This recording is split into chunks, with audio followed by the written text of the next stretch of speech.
The old woman remembered a swan she had bought many years ago in Shanghai for a foolish sum. "This bird," boasted the market vendor, "was once a duck that stretched its neck in hopes of becoming a goose. And now look! It is too beautiful to eat." Then the woman and the swan sailed across an ocean many thousands of li wide, stretching their necks toward America. On her journey she cooed to the swan, "In America I will have a daughter just like me, but over there nobody will say her worth is measured by the loudness of her husband's belch. Over there nobody will look down on her, because I will make her speak only perfect American English, and over there she will always be too full to swallow any sorrow. She will know my meaning, because I will give her this swan, a creature that became more than what was hoped for." But when she arrived in the new country, the immigration officials pulled her swan away from her, leaving the woman fluttering her arms and with only one swan feather for a memory. And then she had to fill out so many forms, she forgot why she had come and what she had left behind. Now the woman was old, and she had a daughter who grew up speaking only English and swallowing more Coca-Cola than sorrow. For a long time now the woman had wanted to give her daughter the single swan feather and tell her, "This feather may look worthless, but it comes from afar and carries with it all my good intentions." And she waited, year after year, for the day she could tell her daughter this in perfect American English. Jing Mei Wu tells the story, The Joy Luck Club. My father has asked me to be the fourth corner at the Joy Luck Club. I am to replace my mother, whose seat at the Mahjong table has been empty since she died 2 months ago. My father thinks she was killed by her own thoughts. "She had a new idea inside her head," said my father, "but before it could come out of her mouth, the thought grew too big and burst. It must have been a very bad idea." The doctor said she died of a cerebral aneurysm, and her friends at the Joy Luck Club said she died just like a rabbit, quickly and with unfinished business left behind. My mother was supposed to host the next meeting of the Joy Luck Club. The week before she died, she called me, full of pride, full of life. "Auntie Lynn cooked red bean soup for Joy Luck. I'm going to cook black sesame seed soup." "Don't show off," I said. "It's not show off." She said the two soups were almost the same, chapdo, or maybe she said butong, not the same thing at all. It was one of those Chinese expressions that means the better half of mixed intentions.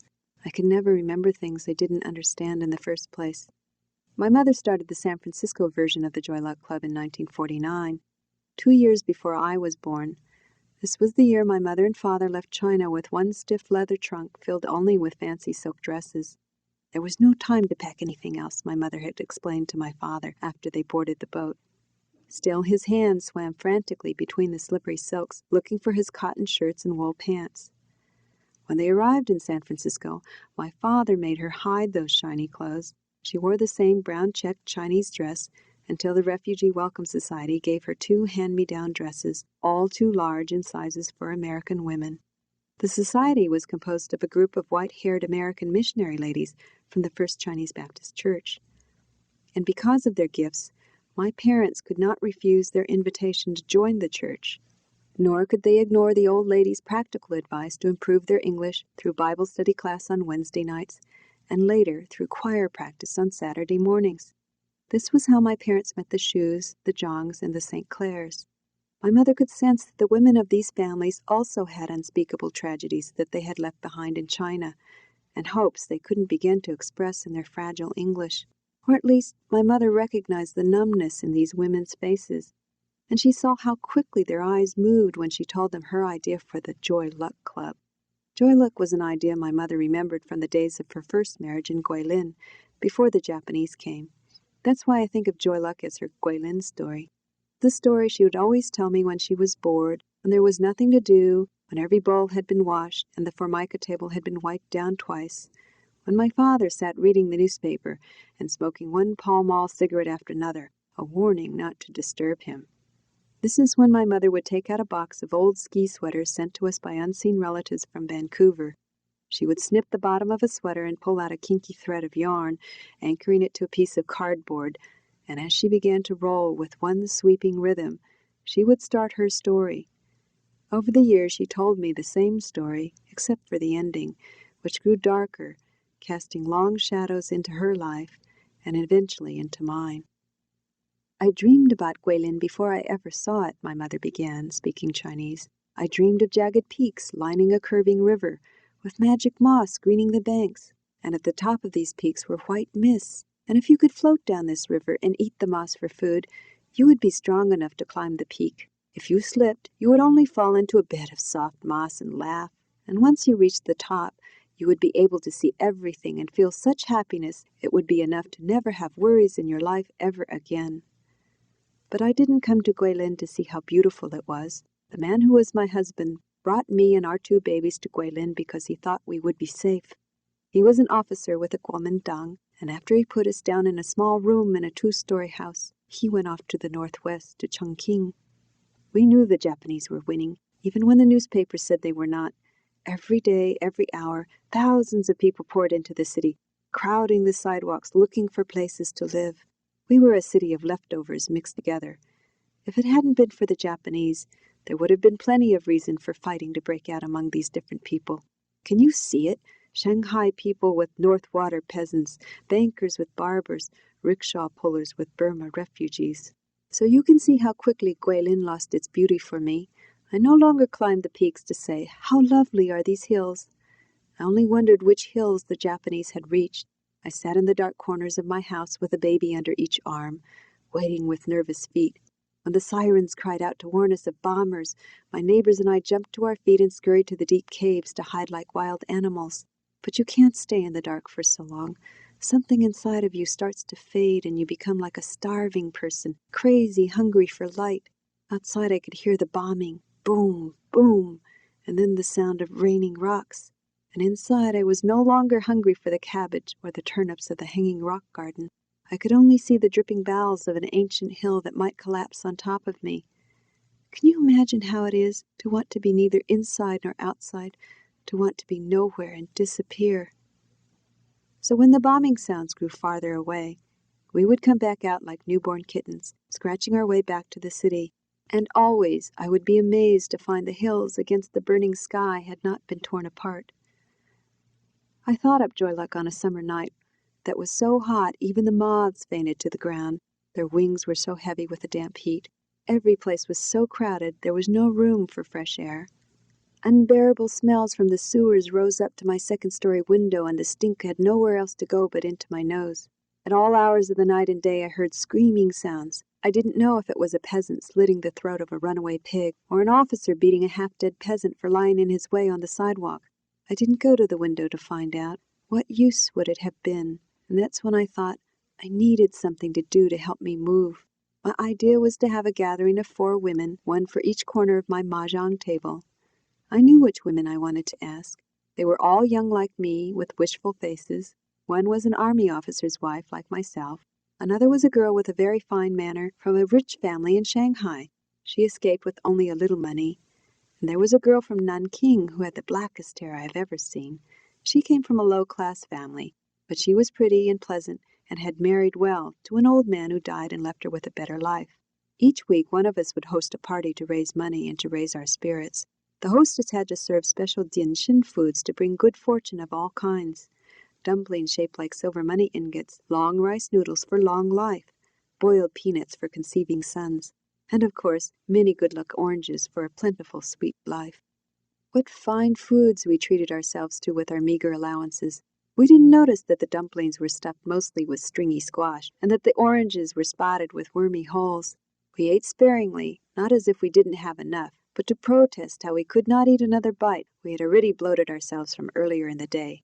We knew we had luxuries few people could afford. We were the lucky ones. Once we started to play Mahjong, nobody could speak except to say pung or chur when taking a tile.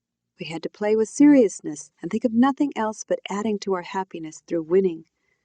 But after 16 rounds, we would again feast, this time to celebrate our good fortune. And then we would talk into the night until the morning, saying stories about good times in the past and good times yet to come.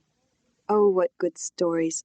Stories spilling out all over the place. We almost laughed to death.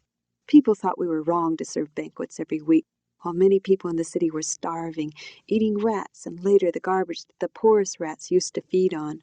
Others thought we were possessed by demons to celebrate when even within our own families we had lost generations, had lost homes and fortunes, and were separated, husband from wife, brother from sister, daughter from mother.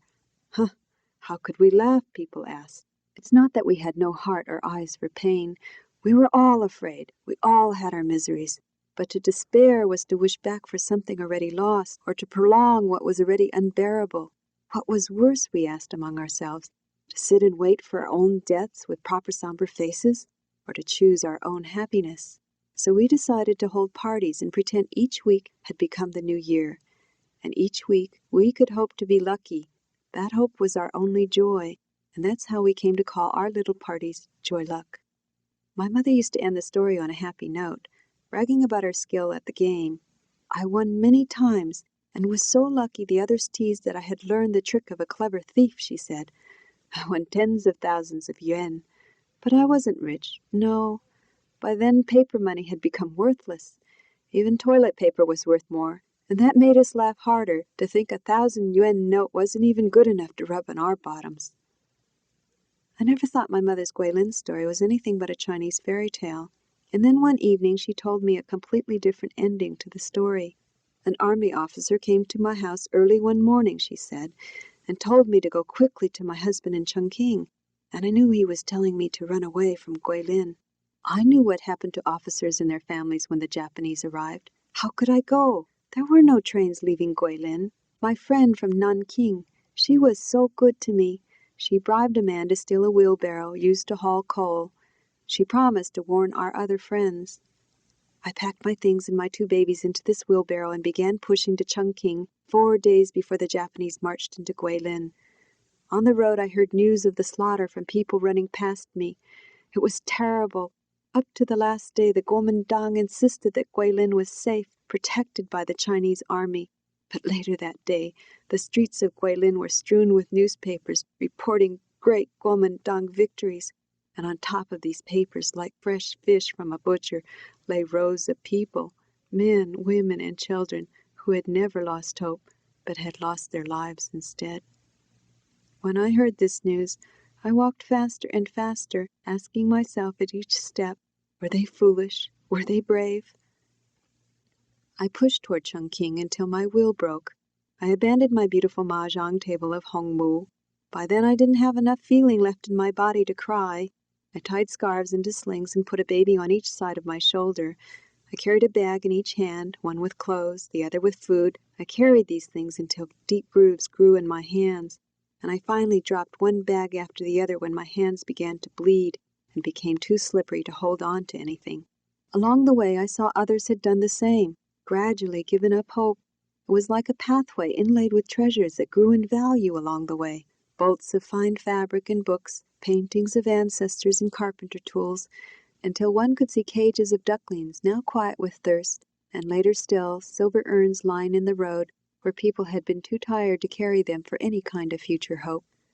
By the time I arrived in Chongqing, I had lost everything, except for 3 fancy silk dresses, which I wore one on top of the other.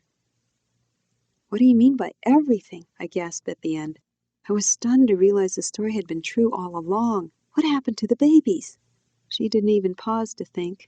She simply said in a way that made it clear there was no more to the story. "Your father is not my first husband. You are not those babies." When I arrive at the Shoes house where the Joy Luck Club is meeting tonight, the first person I see is my father. "There she is, never on time," he announces. And it's true, everybody's already here, 7 family friends in their 60s and 70s. They look up and laugh at me, always tardy, a child still at 36. I'm shaking, trying to hold something inside. The last time I saw them, at the funeral, I had broken down and cried big gulping sobs. I must wonder now how someone like me can take my mother's place. A friend once told me that my mother and I were alike, that we had the same wispy hand gestures, the same girlish laugh and sideways look. When I shyly told my mother this, she seemed insulted and said, "You don't even know little percent of me. How can you be me?" And she's right. How can I be my mother at Joy Luck?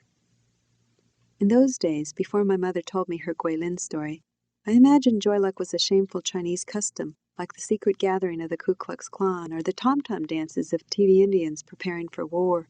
But tonight there's no mystery. The Joy Luck aunties are all wearing slacks, bright print blouses, and different versions of sturdy walking shoes. We are all seated around the dining room table, under a lamp that looks like a Spanish candelabra. Uncle George puts on his bifocals and starts the meeting by reading the minutes. Our capital count is $24,825, or about $6,206 a couple, $3,103 per person. We sold Subaru for a loss at 6 3/4. We bought 100 shares of Smith International at 7.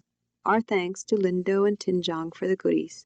The red bean soup was especially delicious. The March meeting had to be canceled until further notice. We were sorry to have to bid a fond farewell to our dear friend, Su Yuan, and extended our sympathy to the Canning Wu family. Respectfully submitted, George Shu, President and Secretary. That's it. I keep thinking the others will start talking about my mother, the wonderful friendship they shared, and why I'm here in her spirit to be the fourth corner and carry on the idea my mother came up with on a hot day in Guilin. But everybody just nods to approve the minutes.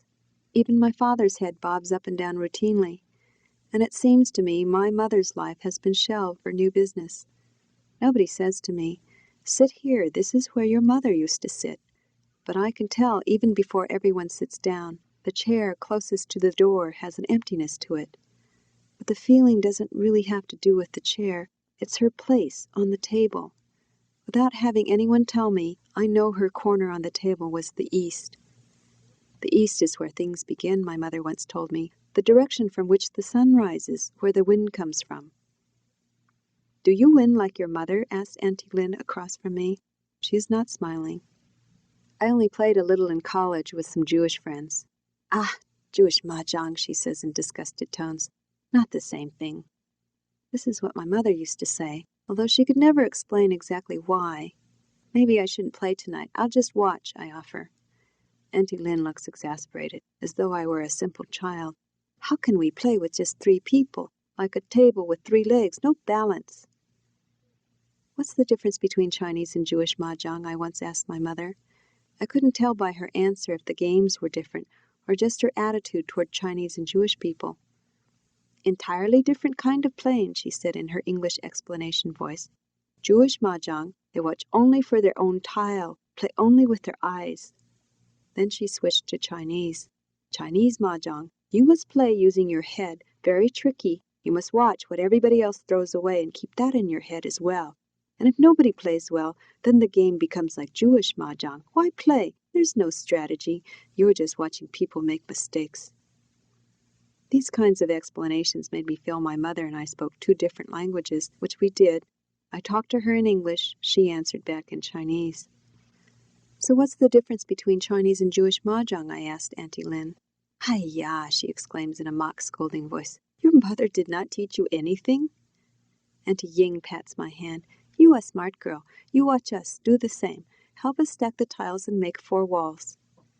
Now we begin to play, looking at our hands, casting tiles, picking up others at an easy, comfortable pace. The Joy Luck Aunties begin to make small talk, not really listening to each other. They speak in their special language, half in broken English, half in their own Chinese dialect. Auntie Ying mentioned she bought yarn at half price somewhere out in the avenues. Auntie Anmei brags about a sweater she made for her daughter Ruth's new baby. She thought it was store-bought, she says proudly. Auntie Lin explains how mad she got at a store clerk who refused to let her return a skirt with a broken zipper. "I was chisela," she said, still fuming, "mad to death." "But Lindo, you are still with us. You didn't die," teases Auntie Ying. And then as she laughs, Auntie Lin says, "Pung," and "Mahjong," and then spreads her tiles out, laughing back at Auntie Ying while counting up her points. We start washing tiles again, and it grows quiet. I'm getting bored and sleepy. "So Jingmei, you go to school now," says Auntie Lin. "Her name is June. They all go by their American names," says Auntie Ying. "That's okay," I say. And I really mean it. In fact, it's even becoming fashionable for American-born Chinese to use their Chinese names. "I'm not in school anymore, though," I say. "That was more than 10 years ago." Auntie Lin's eyebrows arch. "Maybe I'm thinking of someone else's daughter," she says. But I know right away she's lying.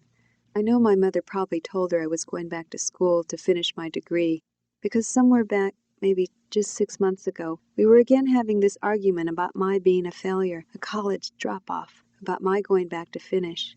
Once again I had told my mother what she wanted to hear. "You're right, I'll look into it." I had always assumed we had an unspoken understanding about these things, And she didn't really mean I was a failure, and I really meant I would try to respect her opinions more. But listening to Auntie Lynn tonight reminds me once again, my mother and I never really understood one another. We translated each other's meanings, and I seemed to hear less than what was said, while my mother heard more. No doubt she told Auntie Lynn I was going back to school to get a doctorate. Auntie Lynn and my mother were both best friends and arch enemies who spent a lifetime comparing their children. I was 1 month older than Waverly Jong, Auntie Lynn's prized daughter. From the time we were babies, our mothers compared the creases in our belly buttons, how shapely our earlobes were, how fast we healed when we scraped our knees, how thick and dark our hair, how many shoes we wore out in 1 year, and later, how smart Waverly was at playing chess, how many trophies she had won last month, how many newspapers had printed her name, how many cities she had visited. I know my mother resented listening to Auntie Lynn talk about Waverly when she had nothing to come back with. At first my mother tried to cultivate some hidden genius in me. She did housework for an old retired piano teacher down the hall who gave me lessons and free use of a piano to practice on in exchange. When I failed to become a concert pianist or even an accompanist for the church youth choir, she finally explained that I was late blooming, like Einstein, who everyone thought was retarded until he discovered a bomb. Now it is Auntie Ying who wins this hand of Mahjong, so we count points and begin again. It's getting late, I say, after we finish the round. I start to stand up, but Auntie Lynn pushes me back down into the chair. Stay, stay, we talk a while, get to know you again, she says. Been a long time. I know this is a polite gesture on the Joy Luck Auntie's part, a protest when actually they're just as eager to see me go as I am to leave. No, I really must go now. Thank you, I say, glad I remembered how the pretense goes. Auntie Ying blurts out in her too loud voice, But you must stay. We have something important to tell you from your mother. The others look uncomfortable, as if this were not how they intended to break some sort of bad news to me. I sit down. Auntie Anmei leaves the room quickly and returns with a bowl of peanuts, then quietly shuts the door. Everybody is quiet, as if nobody knew where to begin. It is Auntie Ying who finally speaks. I think you mother die with an important thought on her mind, she says in halting English, and then she begins to speak in Chinese, calmly, softly. Your mother was a very strong woman, a good mother. She loved you very much, more than her own life, and that's why you can understand why a mother like this could never forget her other daughters. She knew they were alive, and before she died she wanted to find her daughters in China. The baby's in Guilin, I think. I was not those babies. The baby's in a sling on her shoulder, her other daughters. And now I feel as if I were in Guilin amidst the bombing, and I could see these babies lying on the side of the road. Their red thumbs popped out of their mouths, screaming to be reclaimed. Somebody took them away. They're safe. And now my mother's left me forever, gone back to China to get these babies. I could barely hear Auntie Ying's voice. She had searched for years, written letters back and forth, says Auntie Ying. And last year she got an address. She was going to tell your father soon. Ah, ya, what a shame. A lifetime of waiting. Auntie Anmei interrupts with an excited voice. So your aunties and I, we wrote to this address, she says. We say that a certain party, your mother, want to meet another certain party, and this party write back to us. They are your sisters, Jingmei. My sisters, I repeat to myself, saying these two words together for the first time. Auntie Anmei is holding a sheet of paper as thin as wrapping tissue. In perfectly straight vertical rows I see Chinese characters written in blue fountain pen ink. A word is smudged. A tear? I take the letter with shaking hands, marveling at how smart my sisters must be to be able to read and write Chinese. The aunties are all smiling at me, as though I had been a dying person who has now miraculously recovered. Auntie Ying is handing me another envelope. Inside is a check made out to Jun Wu for $1,200. I can't believe it. My sisters are sending me money, I ask. No, no, says Auntie Lynn with her mock-exasperated voice. Every year we save our Mahjong winnings for big banquet at fancy restaurant. Most times your mother wins, so most is her money. We add just a little, so you can go Hong Kong, take a train to Shanghai, see your sisters. Besides, we all getting too rich, too fat. She pats her stomach for proof. See my sisters, I say numbly. I am awed by this prospect, trying to imagine what I would see, and I am embarrassed by the end of the year banquet lie my aunties have told to mask their generosity. I am crying now, sobbing and laughing at the same time, seeing but not understanding this loyalty to my mother. "You must see your sisters and tell them about your mother's death," says Auntie Ying. "But most important, you must tell them about her life, the mother that they did not know. They must now know." "See my sisters? Tell them about my mother?" I say. "What will I say? What can I tell them about my mother? I don't know anything. She was my mother." The aunties are looking at me as if I had become a crazy person right before their eyes. "Not know your own mother?" cries Auntie Anmei with disbelief.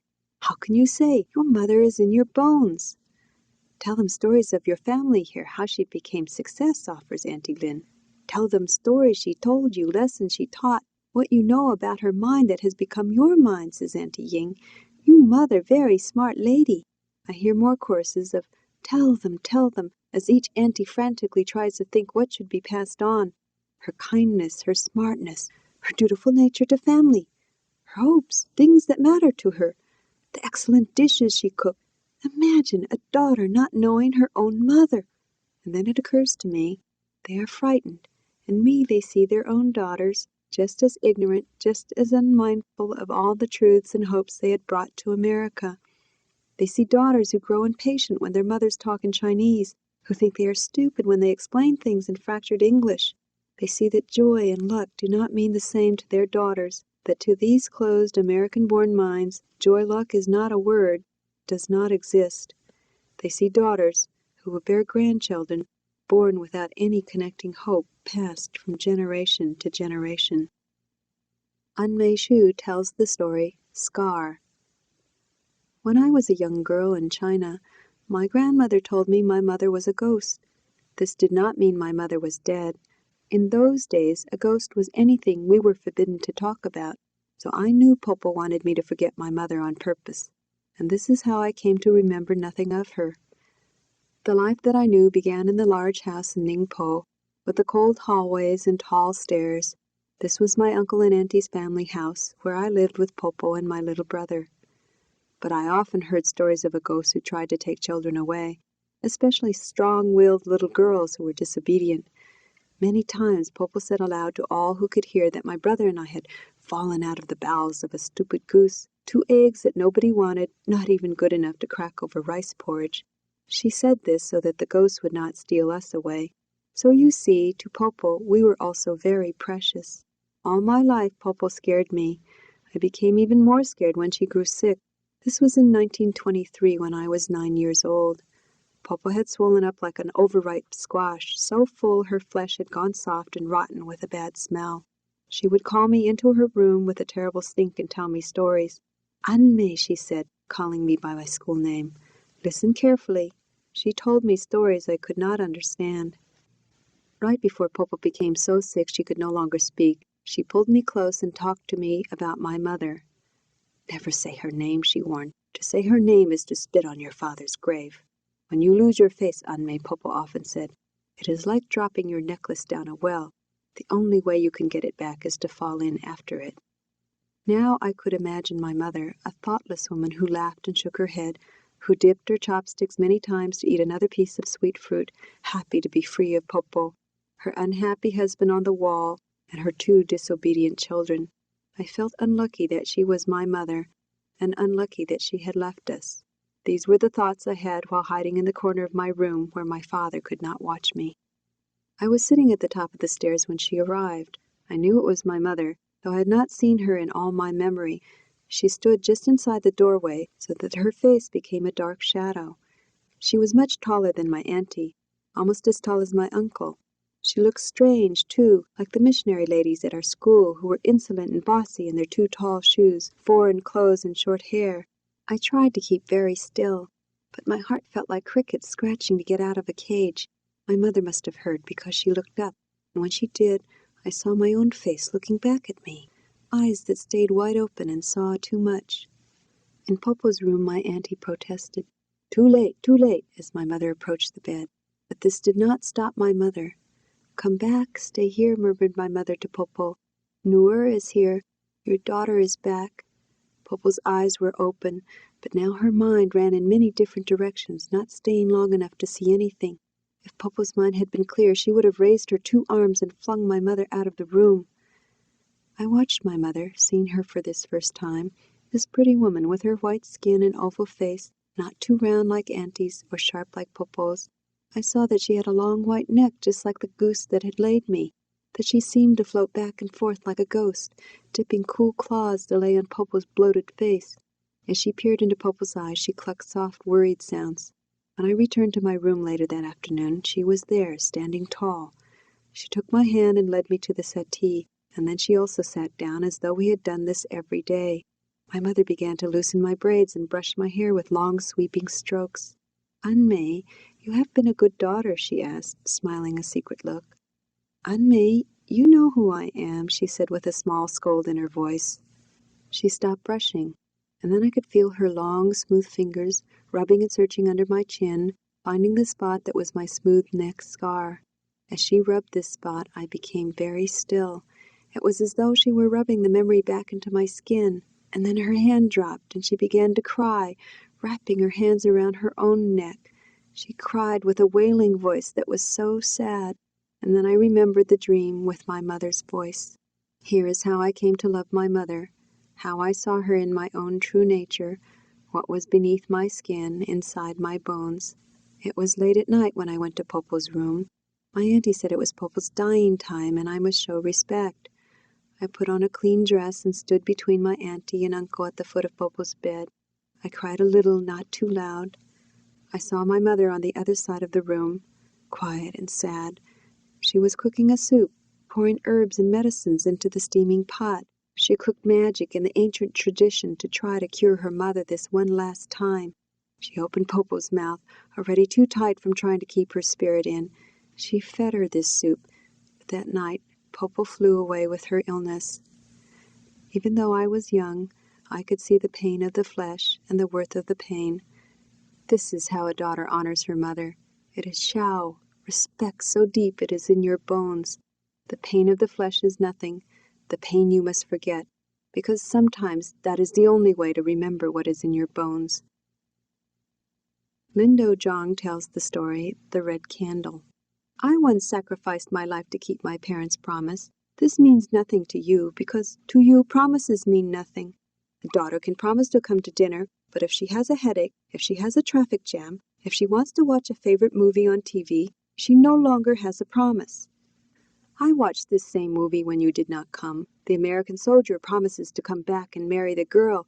She is crying with a genuine feeling, and he says, "Promise, promise, honey, sweetheart. My promise is as good as gold." Then he pushes her onto the bed, but he doesn't come back. His gold is like yours. It is only 14 carats. To Chinese people, 14 carats isn't real gold. Feel my bracelets. They must be 24 carats, pure inside and out. It's too late to change you, but I'm telling you this because I worry about your baby. I worry that someday she will say, "Thank you, grandmother, for the gold bracelet. I'll never forget you." But later she will forget her promise. She will forget she had a grandmother. In this same war movie, the American soldier goes home and he falls to his knees asking another girl to marry him. And the girl's eyes run back and forth so shy as if she had never considered this before. And suddenly her eyes look down and she knows now she loves him so much she wants to cry. "Yes," she says at last, and they marry forever. This was not my case. Instead, the village matchmaker came to my family when I was just 2 years old. No, nobody told me this. I remember it all. It was summertime, very hot and dusty outside, and I could hear cicadas crying in the yard. We were under some trees in our orchard. The servants and my brothers were picking pears high above me, and I was sitting in my mother's hot, sticky arms. I was waving my hand this way and that, because in front of me floated a small bird with horns and colorful paper-thin wings. The 2 ladies were looking at my face without talking. The lady with a watery voice had a painted face that was melting. The other lady had the dry face of an old tree trunk. She looked first at me, then at the painted lady. Of course, now I know the tree trunk lady was the old village matchmaker, and the other was Huang Tai Tai, the mother of the boy I would be forced to marry. No, it's not true what some people say about girl babies being worthless. It depends on what kind of girl baby you are. In my case, people could see my value. I looked and smelled like a precious bun cake, sweet with a good clean color. Even if I had known I was getting such a bad husband, I had no choice, now or later. That was how backward families in the old country were. Because I was promised to the Wong's son for marriage, my own family began treating me as if I belonged to somebody else. My mother would say to me when the rice bowl went up to my face too many times, "Look how much Wang Tai-Tai's daughter can eat." My mother did not treat me this way because she didn't love me. She would say this, biting back her tongue so she wouldn't wish for something that was no longer hers. I didn't see my future husband until I was 8 or 9. When the firecrackers went off, he cried loud, "Wah!" with a big open mouth, even though he was not a baby. Later I would see him at red egg ceremonies when 1-month-old babies were given their real names. He would sit on his grandmother's old knees, almost cracking them with his weight, and he would refuse to eat everything offered to him, always turning his nose away as though someone were offering him a stinky pickle and not a sweet cake. So I didn't have instant love for my future husband the way you see on television today. I thought of this boy more like a troublesome cousin. My life changed completely when I was 12, the summer the heavy rains came. The Fen River, which ran through the middle of my family's land, flooded the plains. It destroyed all the wheat my family had planted that year and made the land useless for years to come. My father said we had no choice but to move the family to Wuxi, to the south near Shanghai, where my mother's brother owned a small flour mill. My father explained that the whole family, except for me, would leave immediately. I was 12 years old enough to separate from my family and live with the Huangs. The dowry was enough, more than enough, said my father, but he could not stop my mother from giving me her chang, her necklace made out of a tablet of red jade. When she put it around my neck, she acted very stern, so I knew she was very sad. "Obey your family. Do not disgrace us," she said. "Act happy when you arrive. Really, you're very lucky." A lot of bad luck fell on our wedding day, even though the matchmaker had chosen a lucky day, the 15th day of the 8th moon, when the moon is perfectly round and bigger than any other time of the year. But the week before the moon arrived, the Japanese came. I was sitting at a small dressing table by an open window. I began to cry and thought bitterly about my parents' promise. I wondered why my destiny had been decided, why I should have an unhappy life so someone else could have a happy one. From my seat by the window, I could see the Fen River with its muddy brown waters. I thought about throwing my body into this river that had destroyed my family's happiness. A person has very strange thoughts when it seems that life is about to end. I wiped my eyes and looked in the mirror. I was surprised at what I saw. I had on a beautiful red dress. But what I saw was even more valuable. I was strong. I was pure. I had genuine thoughts inside that no one could see, that no one could ever take away from me. I was like the wind. When I arrived at the wedding, I had the red scarf over my face and couldn't see anything in front of me. But when I bent my head forward, I could see out the sides.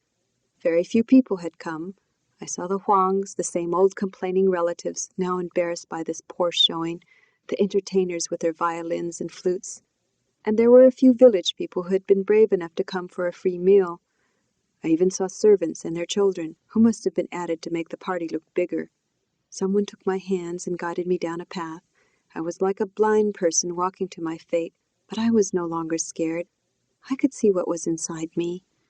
A high official conducted the ceremony, and he talked too long about philosophers and models of virtue. Then I heard the matchmaker speak about our birth dates and harmony and fertility. I tipped my veiled head forward, and I could see her hands unfolding a red silk scarf and holding up a red candle for everyone to see. The candle had 2 ends for lighting. One length had carved gold characters with Tian Yu's name, the other with mine.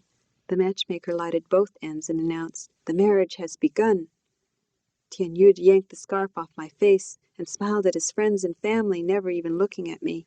He reminded me of a young peacock I once saw that acted as if he had just claimed the entire courtyard by fanning his still short tail. I saw the matchmaker place the lighted red candle in a gold holder and then hand it to a nervous-looking servant. This servant was supposed to watch the candle during the banquet and all night to make sure neither end went out. In the morning, the matchmaker was supposed to show the result, a little piece of black ash, and then declare, "This candle burned continuously at both ends without going out. This is a marriage that can never be broken." I still can remember. That candle was a marriage bond that was worth more than a Catholic promise not to divorce. It meant I couldn't divorce, and I couldn't ever remarry, even if Tian Yu died. That red candle was supposed to seal me forever with my husband and his family, no excuses afterward. And sure enough, the matchmaker made her declaration the next morning and showed she had done her job. But I know what really happened, because I stayed up all night crying about my marriage. After the banquet, our small wedding party pushed us and half carried us up to the third floor to our small bedroom. People were shouting jokes and pulling boys from underneath the bed. The matchmaker helped small children pull red eggs that had been hidden between the blankets. The boys, who were about 10 years age, made me sit on the bed side by side, and everybody made us kiss so our faces would turn red with passion. Firecrackers exploded on the walkway outside our open window, and someone said this was a good excuse for me to jump into my husband's arms. After everyone left, we sat there side by side, without words for many minutes, still listening to the laughing outside. When it grew quiet, Tian Yu said, "This is my bed. You sleep on the sofa." He threw a pillow and a thin blanket to me. I was so glad. I waited until he fell asleep, and then I got up quietly and went outside, down the stairs, and into the dark courtyard. Outside it smelled as if it would soon rain again. I was crying, walking in my bare feet, and feeling the wet heat still inside the bricks.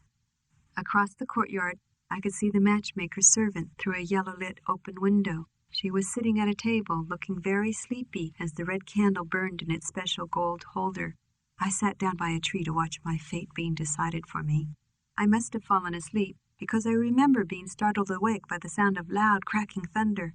That's when I saw the matchmaker's servant running from the room, scared as a chicken about to lose its head. Oh, she was asleep too, I thought, and now she thinks it's the Japanese. I laughed. The whole sky became light, and then more thunder came, and she ran out of the courtyard and down the road, going so fast and hard I could see pebbles kicking up behind her. Where does she think she's running to, I wondered, still laughing. And then I saw the red candle flickering just a little with the breeze. I was not thinking when my legs lifted me up and my feet ran me across the courtyard to the yellow-lit room. But I was hoping. I was praying to Buddha, the goddess of mercy and the full moon, to make that candle go out. It fluttered a little, and the flame bent down low, but still both ends burned strong. My throat filled with so much hope that it finally burst and blew out my husband's end of the candle. I immediately shivered with fear. I thought a knife would appear and cut me down dead, or the sky would open up and blow me away, but nothing happened, and when my senses came back, I walked back to my room with fast, guilty steps. The next morning, the matchmaker made her proud declaration in front of Tian Yu, his parents, and myself. "My job is done," she announced, pouring the remaining black ash onto the red cloth. I saw her servant's shame-faced, mournful look. I learned to love Tian Yu, but it is not how you think. From the beginning, I would always become sick thinking he would someday climb on top of me and do his business. Every time I went into our bedroom, my hair would already be standing up. During the first months, he never touched me. He slept in his bed. I slept on my sofa. In front of his parents, I was an obedient wife, just as they taught me. This pleased my mother-in-law very much, but it was not enough to keep her happy. One morning, Huang Tai-Tai and I were sitting in the same room, working on our embroidery. I heard her huffing, and then all of a sudden, she stood up from her chair, walked over to me, and slapped my face. "Bad wife," she cried. "If you refuse to sleep with my son, I refuse to feed you or clothe you." So that's how I knew what my husband had said to avoid his mother's anger. I was also boiling with anger, but I said nothing, remembering my promise to my parents to be an obedient wife. That night I sat on Tian Yu's bed and waited for him to touch me, but he didn't. I was relieved. The next night I lay straight down on the bed next to him, and still he didn't touch me. So the next night I took off my gown. That's when I could see what was underneath Tian Yu. He was scared and turned his face. He had no desire for me, but it was his fear that made me think he had no desire for any woman. He was like a little boy who had never grown up. After a while, I was no longer afraid. I even began to think differently toward Tian Yu. It was not like the way a wife loves a husband, but more like the way a sister protects a younger brother. I put my gown back on and lay down next to him and rubbed his back. I knew I no longer had to be afraid. I was sleeping with Tian Yu. He would never touch me, and I had a comfortable bed to sleep on. After more months had passed and my stomach and breast remained small and flat, Huang Tai flew into another kind of rage. My son says he's planted enough seeds for thousands of grandchildren. Where are they? It must be you are doing something wrong. And after that she confined me to the bed so that her grandchildren's seeds would not spill out so easily. Oh, you think it is so much fun to lie in bed all day, never getting up. But I tell you, it was worse than a prison. I started to think about how I would escape this marriage without breaking my promise to my family. It was really quite simple. I made the Wangs think it was their idea to get rid of me, that they would be the ones to say the marriage contract was not valid. I thought about my plan for many days. I observed everyone around me, the thoughts they showed in their faces, and then I was ready. I chose an auspicious day, the 3rd day of the 3rd month. That's the day of the festival of pure brightness. On this day, your thoughts must be clear as you prepare to think about your ancestors. On the morning of that day, I woke up Tian Yu and the entire house with my wailing. It took Huang Tai a long time to come into my room. "What's wrong with her now?" she cried from her room. "Go make her be quiet." But finally, after my wailing didn't stop, she rushed into my room, scolding me at the top of her voice. I was clutching my mouth with one hand and my eyes with another. My body was writhing as if I were seized with a terrible pain. I was quite convincing, because Huang Tai drew back and grew small like a scared animal. After enough wailing, I said what was so unthinkable. "I had a bad dream," I reported. "Our ancestors came to me and said they wanted to see our wedding. So Tian Yu and I held the same ceremony for our ancestors. We saw the matchmaker light the candle and give it to the servant to watch. Our ancestors were so pleased, so pleased." Huang Tai looked impatient as I began to cry softly again. "But then the servant left the room with our candle and a big wind came and blew the candle out. And our ancestors became very angry. They shouted that the marriage was doomed. They said that Tian Yu's end of the candle had blown out. Our ancestors said Tian Yu would die if he stayed in this marriage." Tian Yu's face turned white, but Huang Tai only frowned. What a stupid girl to have such bad dreams. And then she scolded everybody to go back to bed. "Mother," I called to her in a hoarse whisper, "please don't leave me. I am afraid. Our ancestors said if the matter is not settled, they would begin the cycle of destruction." "What is this nonsense?" cried Huang Tai, turning her back toward me. Tian Yu followed her, wearing his mother's same frowning face, and I knew they were almost caught, 2 ducks leaning into the pot. "They knew you would not believe me," I said in a remorseful tone, "because they know I do not want to leave the comforts of my marriage. So our ancestors said they would plant the signs to show our marriage is now rotting." "What nonsense from your stupid head," said Huang Tai, sighing. But she could not resist. "What signs?" "In my dream I saw a man with a long beard and a mole on his cheek." "Tian Yu's grandfather?" asked Huang Tai. I nodded, remembering the painting I had observed on the wall. He said there are 3 signs. First, he has drawn a black spot on Tian Yu's back, and this spot will grow and eat away Tian Yu's flesh, just as it ate away our ancestor's face before he died. Huang Tai quickly turned to Tian Yu and pulled his shirt up.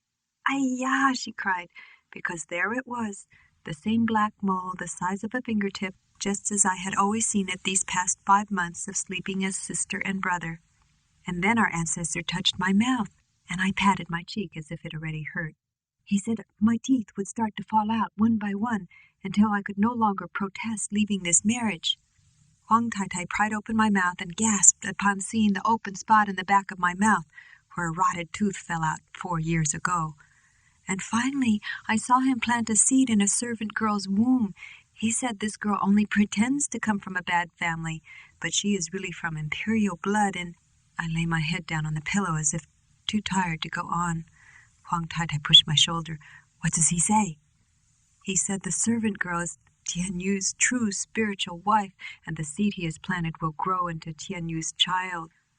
By mid-morning, they had dragged the matchmaker's servant over to our house and extracted her terrible confession.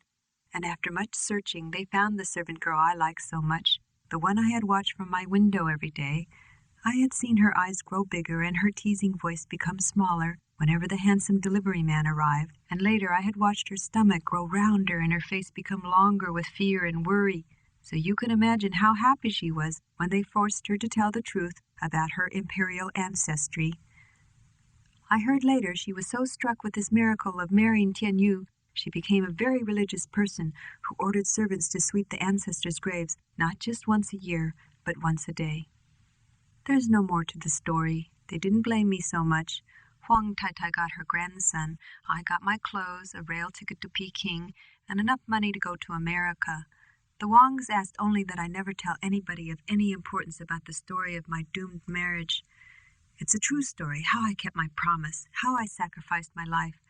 See the gold medal I can now wear? I gave birth to your brothers, and then your father gave me these 2 bracelets. Then I had you. And every few years, when I have a little extra money, I buy another bracelet. I know what I'm worth. They're always 24 carats, all genuine.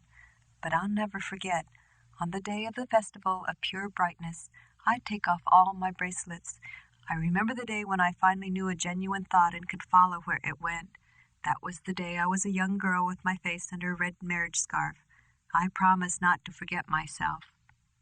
How nice it is to be that girl again, to take off my scarf and see what is underneath, and feel the lightness come back into my body. The 26 Malignant Gates.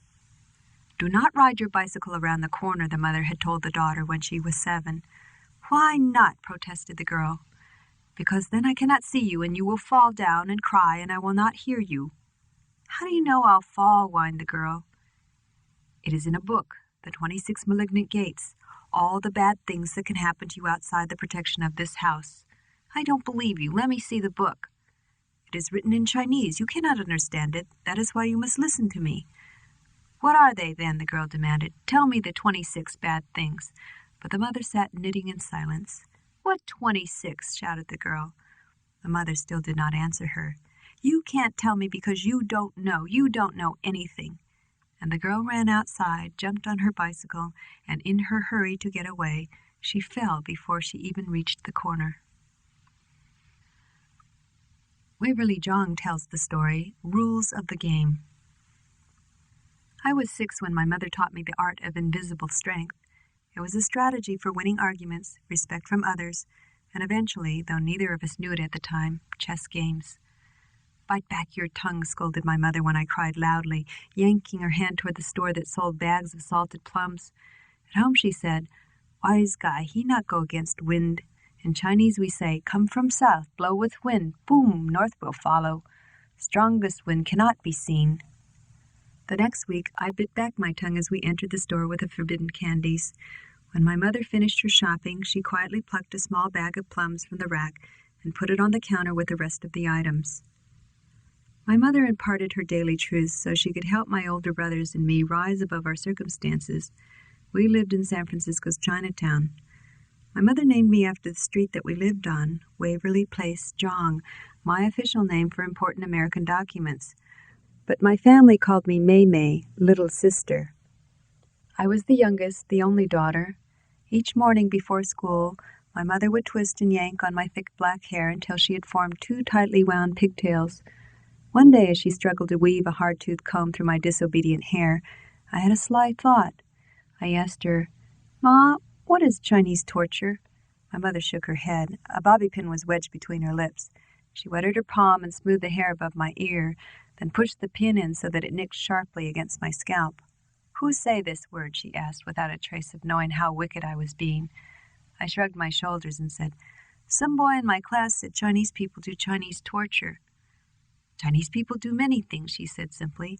Chinese people do business, do medicine, do painting, not lazy like American people. We do torture, best torture. My older brother Vincent was the one who actually got the chess set. We had gone to the annual Christmas party held at the First Chinese Baptist Church at the end of the alley. The missionary ladies had put together a Santa bag of gifts donated by members of another church. None of the gifts had names on them. There were separate sacks for boys and girls of different ages. One of the Chinese parishioners had donned a Santa Claus costume and a stiff paper beard with cotton balls glued to it. I think the only children who thought he was the real thing were too young to know that Santa Claus was not Chinese. When my turn came up, the Santa man solemnly asked me if I had been a very, very good girl this year, and did I believe in Jesus Christ and obey my parents. I knew the only answer to that. I nodded back with equal solemnity. As I peered into the sack, I quickly fingered the remaining presents, testing their weight, imagining what they contained. I chose a heavy, compact one that was wrapped in a shiny silver foil and a red satin ribbon. It was a 12-pack of lifesavers, and I spent the rest of the party arranging and rearranging the candy tubes in the order of my favorites. My brother Winston chose wisely as well. His present turned out to be a box of intricate plastic parts. The instructions on the box proclaimed that when they were properly assembled, he would have an authentic miniature replica of a World War II submarine. Vincent got the chess set, which would have been a very decent present to get at a church Christmas party, except it was obviously used, and as we discovered later, it was missing a black pawn and a white knight. When we got home, my mother told Vincent to throw the chess set away. "She not want it, we not want it," she said, tossing her head stiffly to the side with a tight, proud smile. My brothers had deaf ears.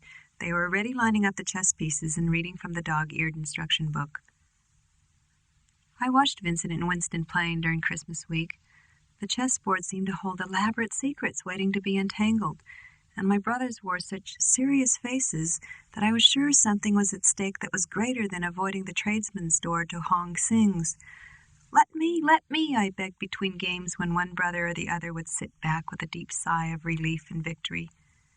Vincent at first refused to let me play, but when I offered my lifesavers as replacements for the buttons that filled in for the missing pieces, he relented. He chose the flavors, wild cherry for the black pawn and peppermint for the white knight. Winner could eat both. I loved the secrets I found within the 64 black and white squares. I carefully drew a handmade chessboard and pinned it to the wall next to my bed, where at night I would stare for hours at imaginary battles. Soon I no longer lost any games or lifesavers, but I lost my adversaries. Winston and Vincent decided they were more interested in roaming the streets after school in their Hopalong Cassidy cowboy hats. On a cold spring afternoon, while walking home from school, I detoured through the playground at the end of our alley. I saw a group of old men, 2 seated across a folding table playing a game of chess, others smoking pipes, eating peanuts, and watching. I ran home and grabbed Vincent's chess set, which was bound in a cardboard box with rubber bands. I also carefully selected 2 prized rolls of lifesavers. I came back to the park and approached a man who was observing the game. "Want to play?" I asked him. His face widened with surprise, and he grinned as he looked at the box under my arm.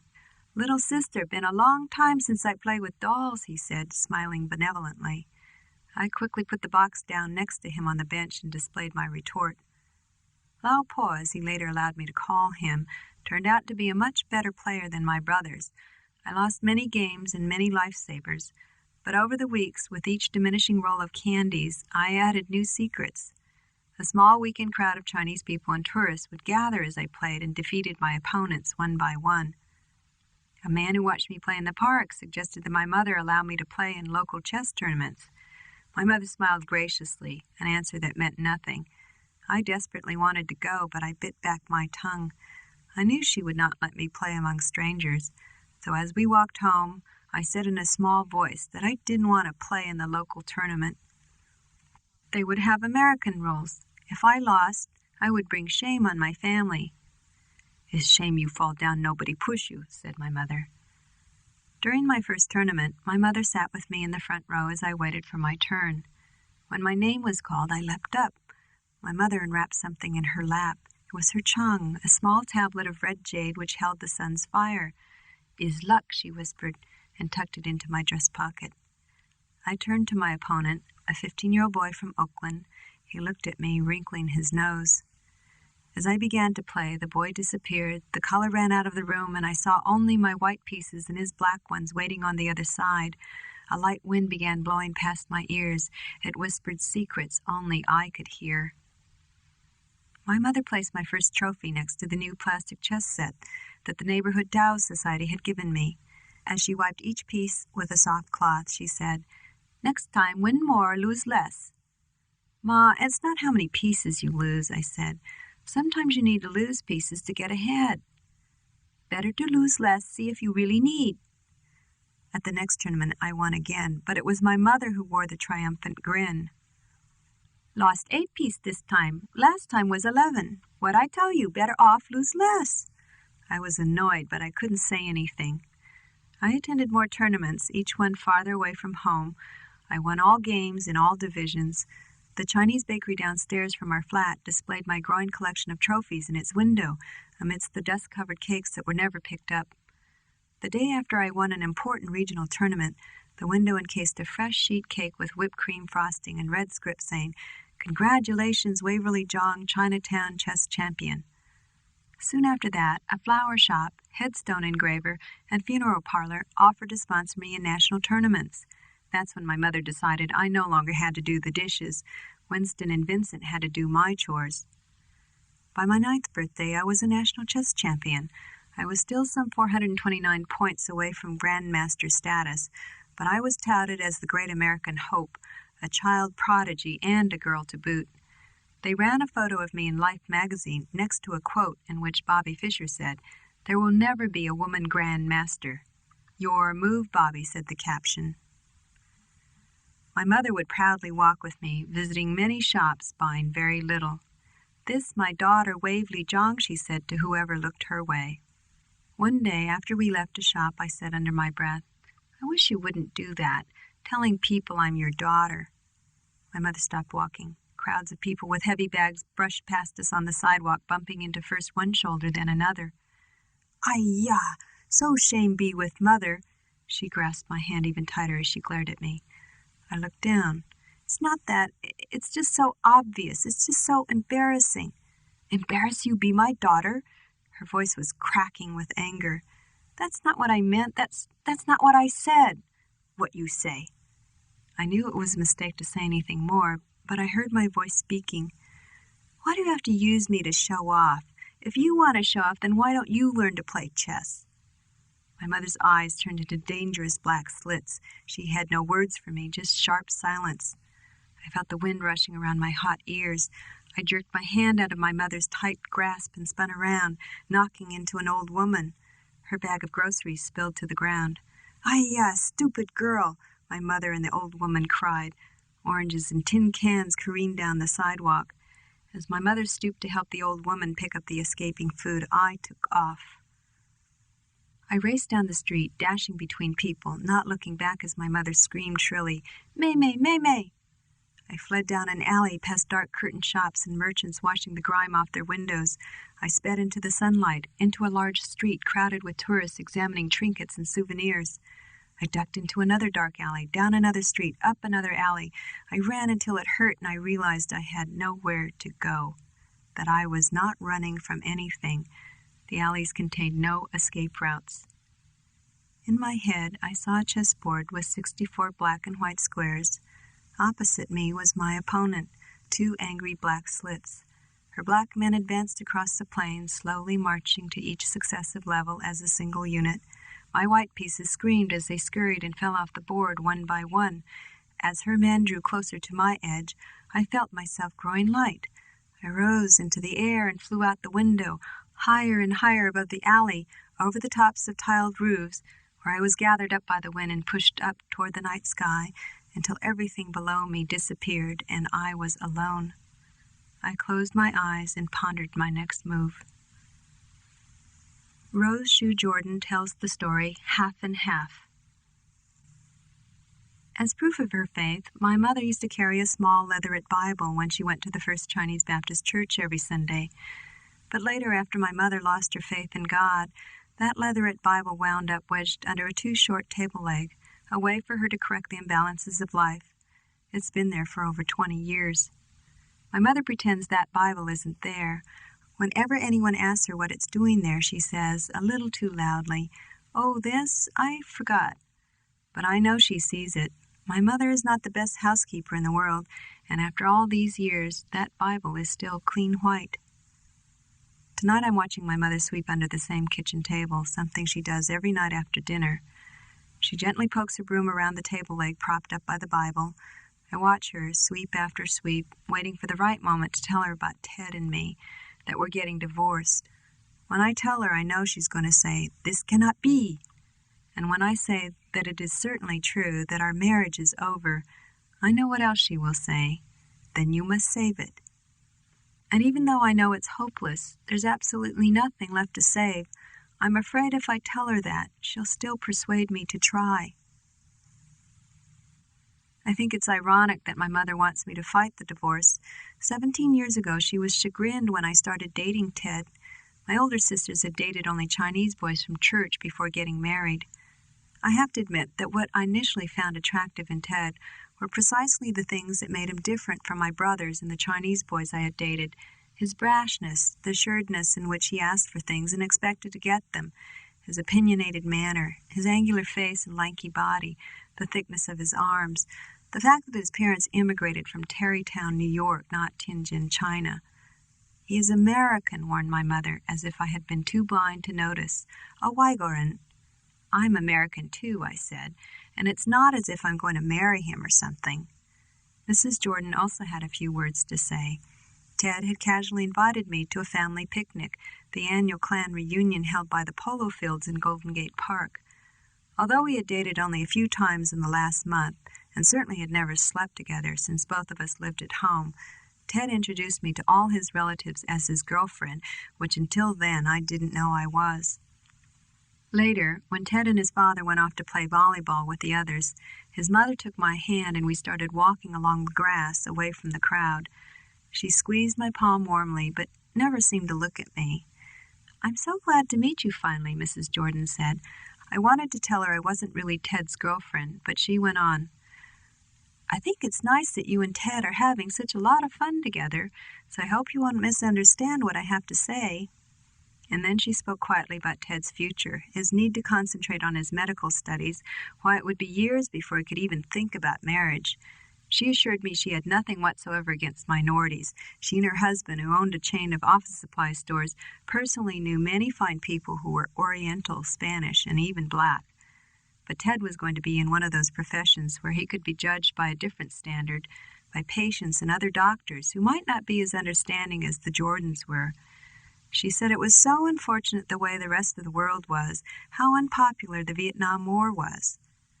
"Mrs. Jordan, I'm not Vietnamese," I said softly, even though I was on the verge of shouting, "and I have no intention of marrying your son." When Ted drove me home that day, I told him I couldn't see him anymore. When he asked me why, I shrugged. When he pressed me, I told him what his mother had said, verbatim, without comment. "And you're just going to sit there, let my mother decide what's right?" he shouted as if I were a co-conspirator who had turned traitor. I was touched that Ted was so upset. "What should we do?" I asked, and I had a pained feeling I thought was the beginning of love.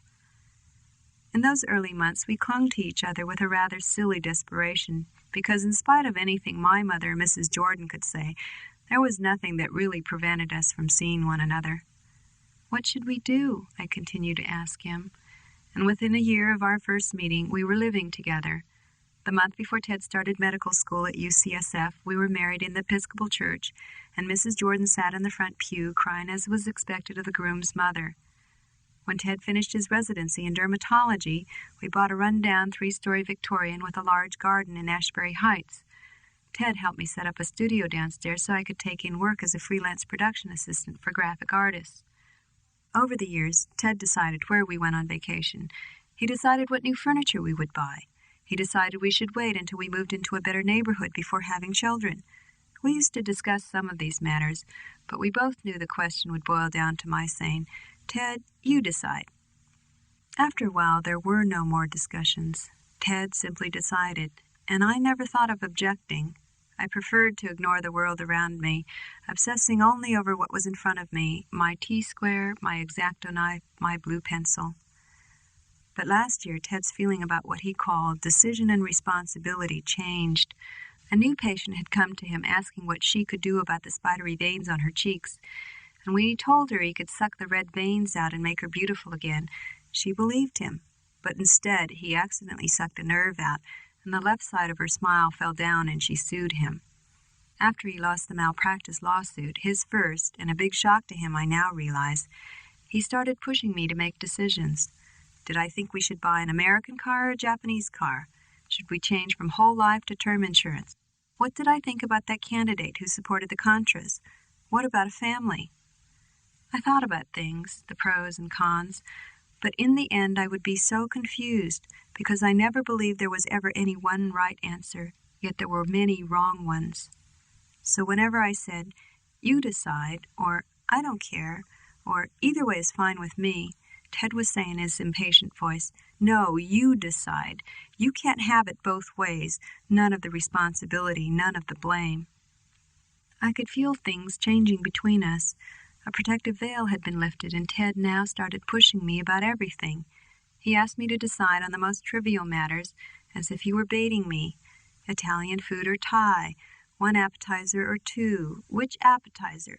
Credit card or cash? Visa or MasterCard? Last month, when he was leaving for a 2-day dermatology course in Los Angeles, he asked if I wanted to come along, and then quickly, before I could say anything, he added, "Never mind, I'd rather go alone." "More time to study," I agreed. "No, because you can never make up your mind about anything," he said, and I protested. "But it's only with things that aren't important." "Nothing is important to you then," he said in a tone of disgust. "Ted, if you want me to go, I'll go." And it was as if something snapped in him. How the hell did we ever get married? Did you just say "I do" because the minister said "repeat after me"? What would you have done with your life if I had never married you? Did it ever occur to you? This was such a big leap in logic between what I said and what he said that I thought we were like two people standing apart on separate mountain peaks, recklessly leaning forward to throw stones at one another, unaware of the dangerous chasm that separated us. But now I realized Ted knew what he was saying all along. He wanted to show me the rift, because later that evening he called from Los Angeles and said he wanted a divorce. Ever since Ted's been gone, I've been thinking, even if I had expected it, even if I had known what I was going to do with my life, it still would have knocked the wind out of me. When something that violent hits you, you can't help but lose your balance and fall, and after you pick yourself up, you realize you can't trust anybody to save you. Not your husband, not your mother, not God. So what can you do to stop yourself from tilting and falling all over again? Jing Mei Wu tells the story Two Kinds. My mother believed you could be anything you wanted to be in America. You could open a restaurant, you could work for the government and get good retirement. You could buy a house with almost no money down. You could become rich. You could become instantly famous. Of course you can be prodigy too, my mother told me when I was 9. We didn't immediately pick the right kind of prodigy. At first my mother thought I could be a Chinese Shirley Temple. We'd watch Shirley's old movies on TV as though they were training films. My mother would poke my arm and say, "Ni kan, you watch." And I would see Shirley tapping her feet or singing a sailor song or pursing her lips into a very round O while saying, "Oh my goodness." In the beginning, I was just as excited as my mother, maybe even more so. I pictured this prodigy part of me as many different images, trying each one on for size. In all of my imaginings, I was filled with the sense that I would soon become perfect. My mother and father would adore me. I would be beyond reproach. I would never feel the need to sulk for anything.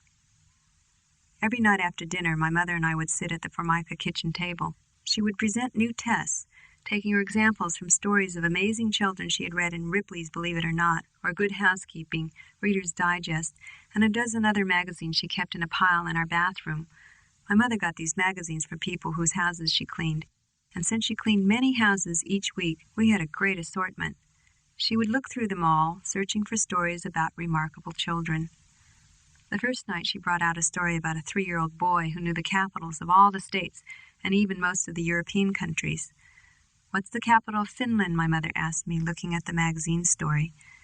All I knew was the capital of California, because Sacramento was the name of the street we lived on in Chinatown. Nairobi, I guess, saying the most foreign word I could think of. She checked to see if that was possibly one way to pronounce Helsinki before showing me the answer. The test got harder, multiplying numbers in my head, finding the Queen of Hearts in a deck of cards, trying to stand on my head without using my hands, predicting the daily temperatures in Los Angeles, New York, and London. One night I had to look at a page from the Bible for 3 minutes and then report everything I could remember. Now, Jehoshaphat had riches and honor in abundance, and that's all I remember, Ma, I said. And after seeing my mother's disappointed face once again, something inside of me began to die. I hated the test, the raised hopes and failed expectations. Before going to bed that night, I looked in the mirror above the bathroom sink, and when I saw only my face staring back, and that it would always be this ordinary face, I began to cry. Such a sad, ugly girl. I made high-pitched noises like a crazed animal, trying to scratch out the face in the mirror. And then I saw what happened to be the prodigy side of me, because I had never seen that face before. I looked at my reflection, blinking so I could see more clearly. The girl staring back at me was angry, powerful. This girl and I were the same. I had new thoughts, willful thoughts, or rather thoughts filled with lots of won'ts. I won't let her change me, I promised myself. I won't be what I'm not. American translation. "Wah!" cried the mother upon seeing the mirrored armoire in the master suite of her daughter's new condominium. "You cannot put mirrors at the foot of the bed. All your marriage happiness would bounce back and turn the opposite way." "Well, that's the only place it fits, so that's where it stays," said the daughter, irritated that her mother saw bad omens in everything. She had heard these warnings all her life. The mother frowned, reaching into her twice-used Macy's bag. Lucky I can fix it for you, then." And she pulled out the gilt-edged mirror she had bought at the Price Club last week. It was her housewarming present. She leaned it against the headboard on top of the two pillows. "You hang it here," said the mother, pointing to the wall above. "This mirror sees that mirror. Holla, multiply your peach blossom luck." "What is peach blossom luck?" The mother smiled, mischief in her eyes. "It is in here," she said, pointing to the mirror. "Look inside. Tell me, am I not right? In this mirror is my future grandchild, already sitting on my lap next spring." And the daughter looked, and holla, there it was, her own reflection looking back at her. Waverly Jong tells the story, 4 Directions. "You know, I really don't understand you," said my friend Marlene. "You can tell the IRS to piss up a rope, but you can't stand up to your own mother." "I always intend to, and then she says these sneaky little things, smoke bombs and little barbs, and—" "Why don't you tell her to stop torturing you?" said Marlene. "Tell her to stop ruining your life. Tell her to shut up." "That's hilarious," I said with a half-laugh. "You want me to tell my mother to shut up?" "Sure, why not?" "Well, I don't know if it's explicitly stated in the law, but you can't ever tell a Chinese mother to shut up. You could be charged as an accessory to your own murder." I wasn't so much afraid of my mother as I was afraid for Rich, my fiancé. I already knew what she would do, how she would attack him, how she would criticize him. She would be quiet at first, then she would say a word about something small, something she had noticed, and then another word, and another, each one flung out like a little piece of sand, one from this direction, another from behind, more and more until his looks, his character, his soul would have eroded away. And even if I recognized her strategy, her sneak attack, I was afraid that some unseen speck of truth would fly into my eye, blur what I was seeing, and transform him from the divine man I thought he was into someone quite mundane, mortally wounded, with tiresome habits and irritating imperfections. I worried for Rich, because I knew my feelings for him were vulnerable to being felled by my mother's suspicions, passing remarks and innuendos. His love was unequivocal. He was embarrassingly romantic. He insisted he never was until he met me, and this confession made his romantic gestures all the more ennobling. At work, for example, when he would staple FYI, for your information, notes to legal briefs and corporate returns that I had to review, he signed them at the bottom, FYI, forever you and I. The sexual chemistry was what really surprised me, though. I thought he'd be one of those quiet types who was awkwardly gentle and clumsy, the kind of mild-mannered guy who says, "Am I hurting you?" when I can't feel a thing. But he was so attuned to my every movement, I was sure he was reading my mind. He had no inhibitions, and whatever ones he discovered I had, he'd pry away from me like little treasures. He saw all those private aspects of me, and I mean not just sexual private parts, but my darker side, my meanness, my pettiness, my self-loathing, all the things I kept hidden, so that when I was with him I was completely naked, and when I was feeling the most vulnerable, When the wrong word would have sent me flying out the door forever, he always said exactly the right thing at the right moment. He didn't allow me to cover myself up. He would grab my hands, look me straight in the eye, and tell me something new about why he loved me. I'd never known love so pure, and I was afraid that it would become sullied by my mother. So I tried to store every one of these endearments about Rich in my memory, and I planned to call upon them again when the time was necessary. After much thought, I came up with a brilliant plan. I concocted a way for Rich to meet my mother and win her over. In fact, I arranged it so my mother would want to cook a meal especially for him. I had some help from Auntie Su Yen. Auntie Sue was my mother's friend from way back. They were very close, which meant they were ceaselessly tormenting each other with boasts and secrets. And I gave Auntie Sue a secret to boast about. After walking through North Beach one Sunday, I suggested to Rich that we stop by for a surprise visit to my Auntie Sue and Uncle Canning. They lived on Leavenworth, just a few blocks west of my parents' apartment. It was late afternoon, just in time to watch Auntie Sue preparing Sunday dinner. Stay, she had insisted. No, it's just that we were walking by, I said. Already cooked enough. See? 1 soup, 4 dishes. You don't eat it, only have to throw it away. Wasted. How could we refuse? 3 days later, Auntie Su Yuan had a thank you letter from Rich and me. Rich said it was the best Chinese food he has ever tasted, I wrote. And the next day, my mother called me to invite me to a belated birthday dinner for my father.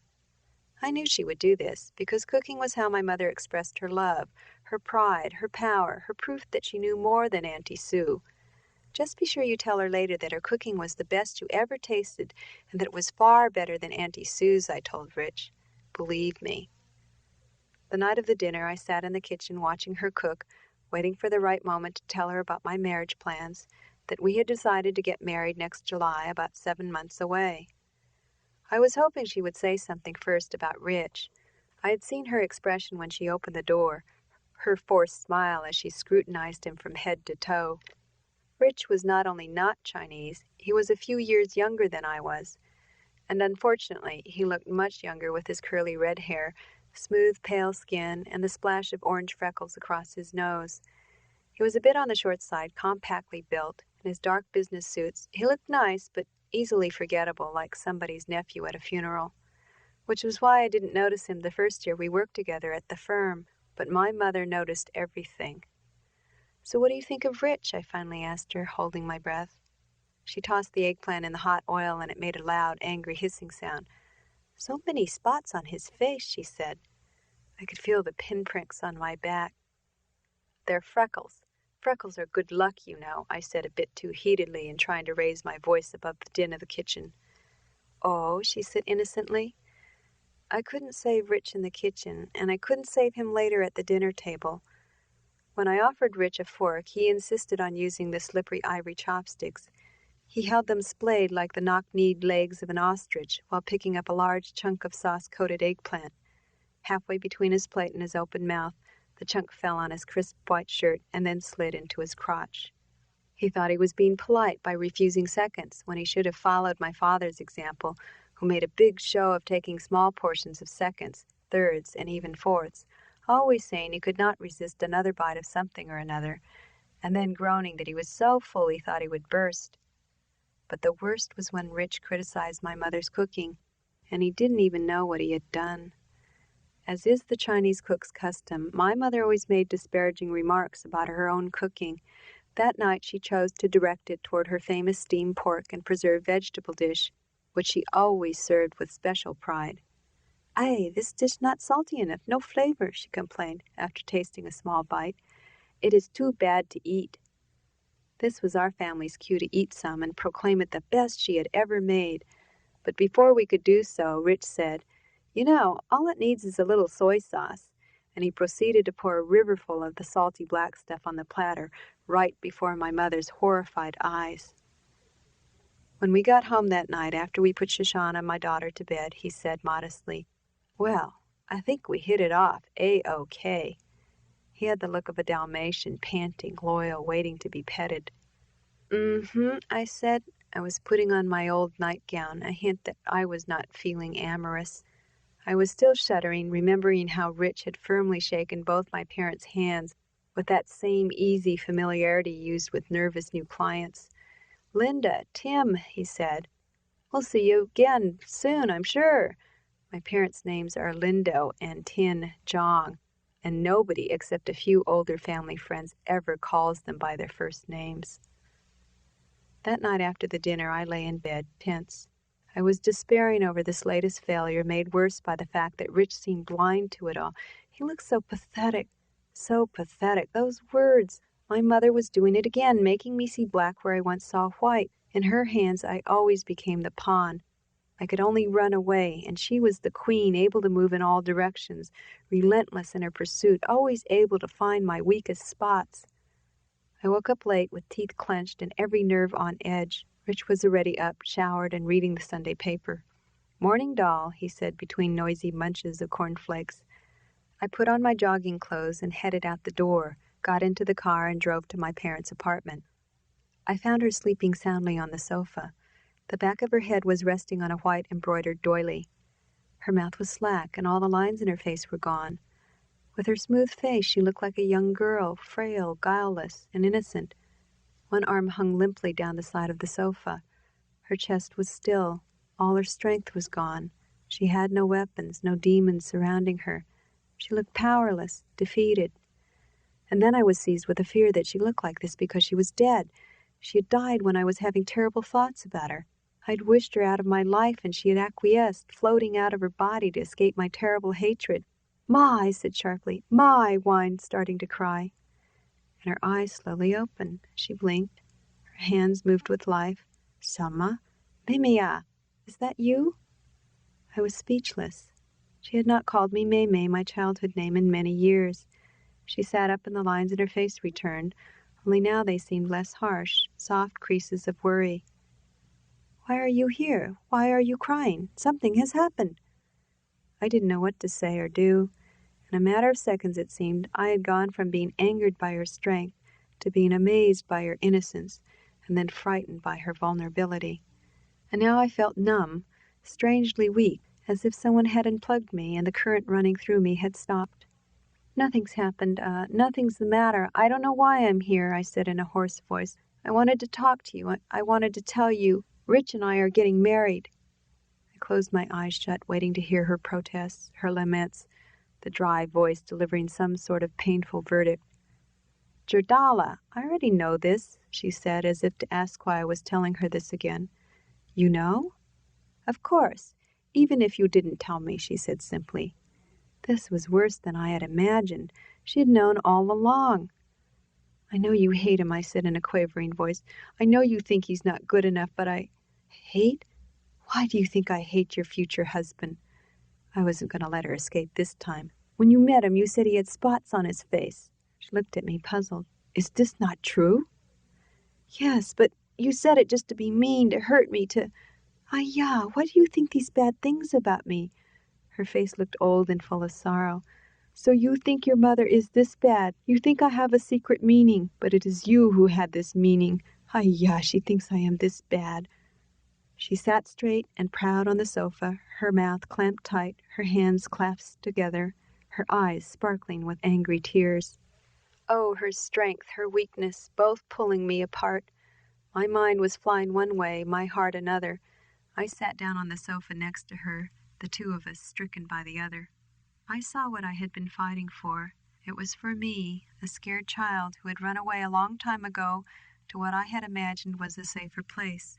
And hiding in this place, behind my invisible barriers, I knew what lay on the other side, her side attacks, her secret weapons, her uncanny ability to find my weakest spots. But in the brief instant that I had peered over the barriers, I could finally see what was really there. An old woman, a wok for her armor, a knitting needle for her sword, getting a little crabby as she waited patiently for her daughter to invite her in. Rose Shue Jordan tells the story Without Wood. I used to believe everything my mother said, even when I didn't know what she meant. She said that if I listened to her, later I would know what she knew, where true words came from, always from up high, above everything else. And if I didn't listen to her, she said my ear would bend too easily to other people, all saying words that had no lasting meaning because they came from the bottom of their hearts, where their own desires lived, a place where I could not belong. The words my mother spoke did come from up high. As I recall, I was always looking up at her face as I lay on my pillow. In those days, my sisters and I all slept in the same double bed. Janice, my oldest sister, had an allergy that made one nostril sing like a bird at night, so we called her Whistling Nose. Ruth was Uglyfoot because she could spread her toes out in the shape of a witch's claw. I was Scaredy Eyes because I would squeeze shut my eyes so I wouldn't have to see the dark, which Janice and Ruth said was a dumb thing to do. During those early years, I was the last to fall asleep. I clung to the bed, refusing to leave this world for dreams. "Your sisters have already gone to see old Mr. Joe," my mother would whisper in Chinese. According to my mother, old Mr. Joe was the guardian of a door that opened to dreams. "Are you ready to go see old Mr. Joe, too?" And every night I would shake my head. "Old Mr. Joe takes me to bad places," I cried. Old Mr. Joe took my sisters to sleep. They never remembered anything from the night before. But old Mr. Joe would swing the door wide open for me, and as I tried to walk in, he would slam it fast, hoping to squash me like a fly. That's why I would always dart back into wakefulness. But eventually old Mr. Joe would get tired and leave the door unwatched. The bed would grow heavy at the top and slowly tilt, and I would slide head first in through old Mr. Joe's door and land in a house without doors or windows. More than 30 years later, my mother was still trying to make me listen.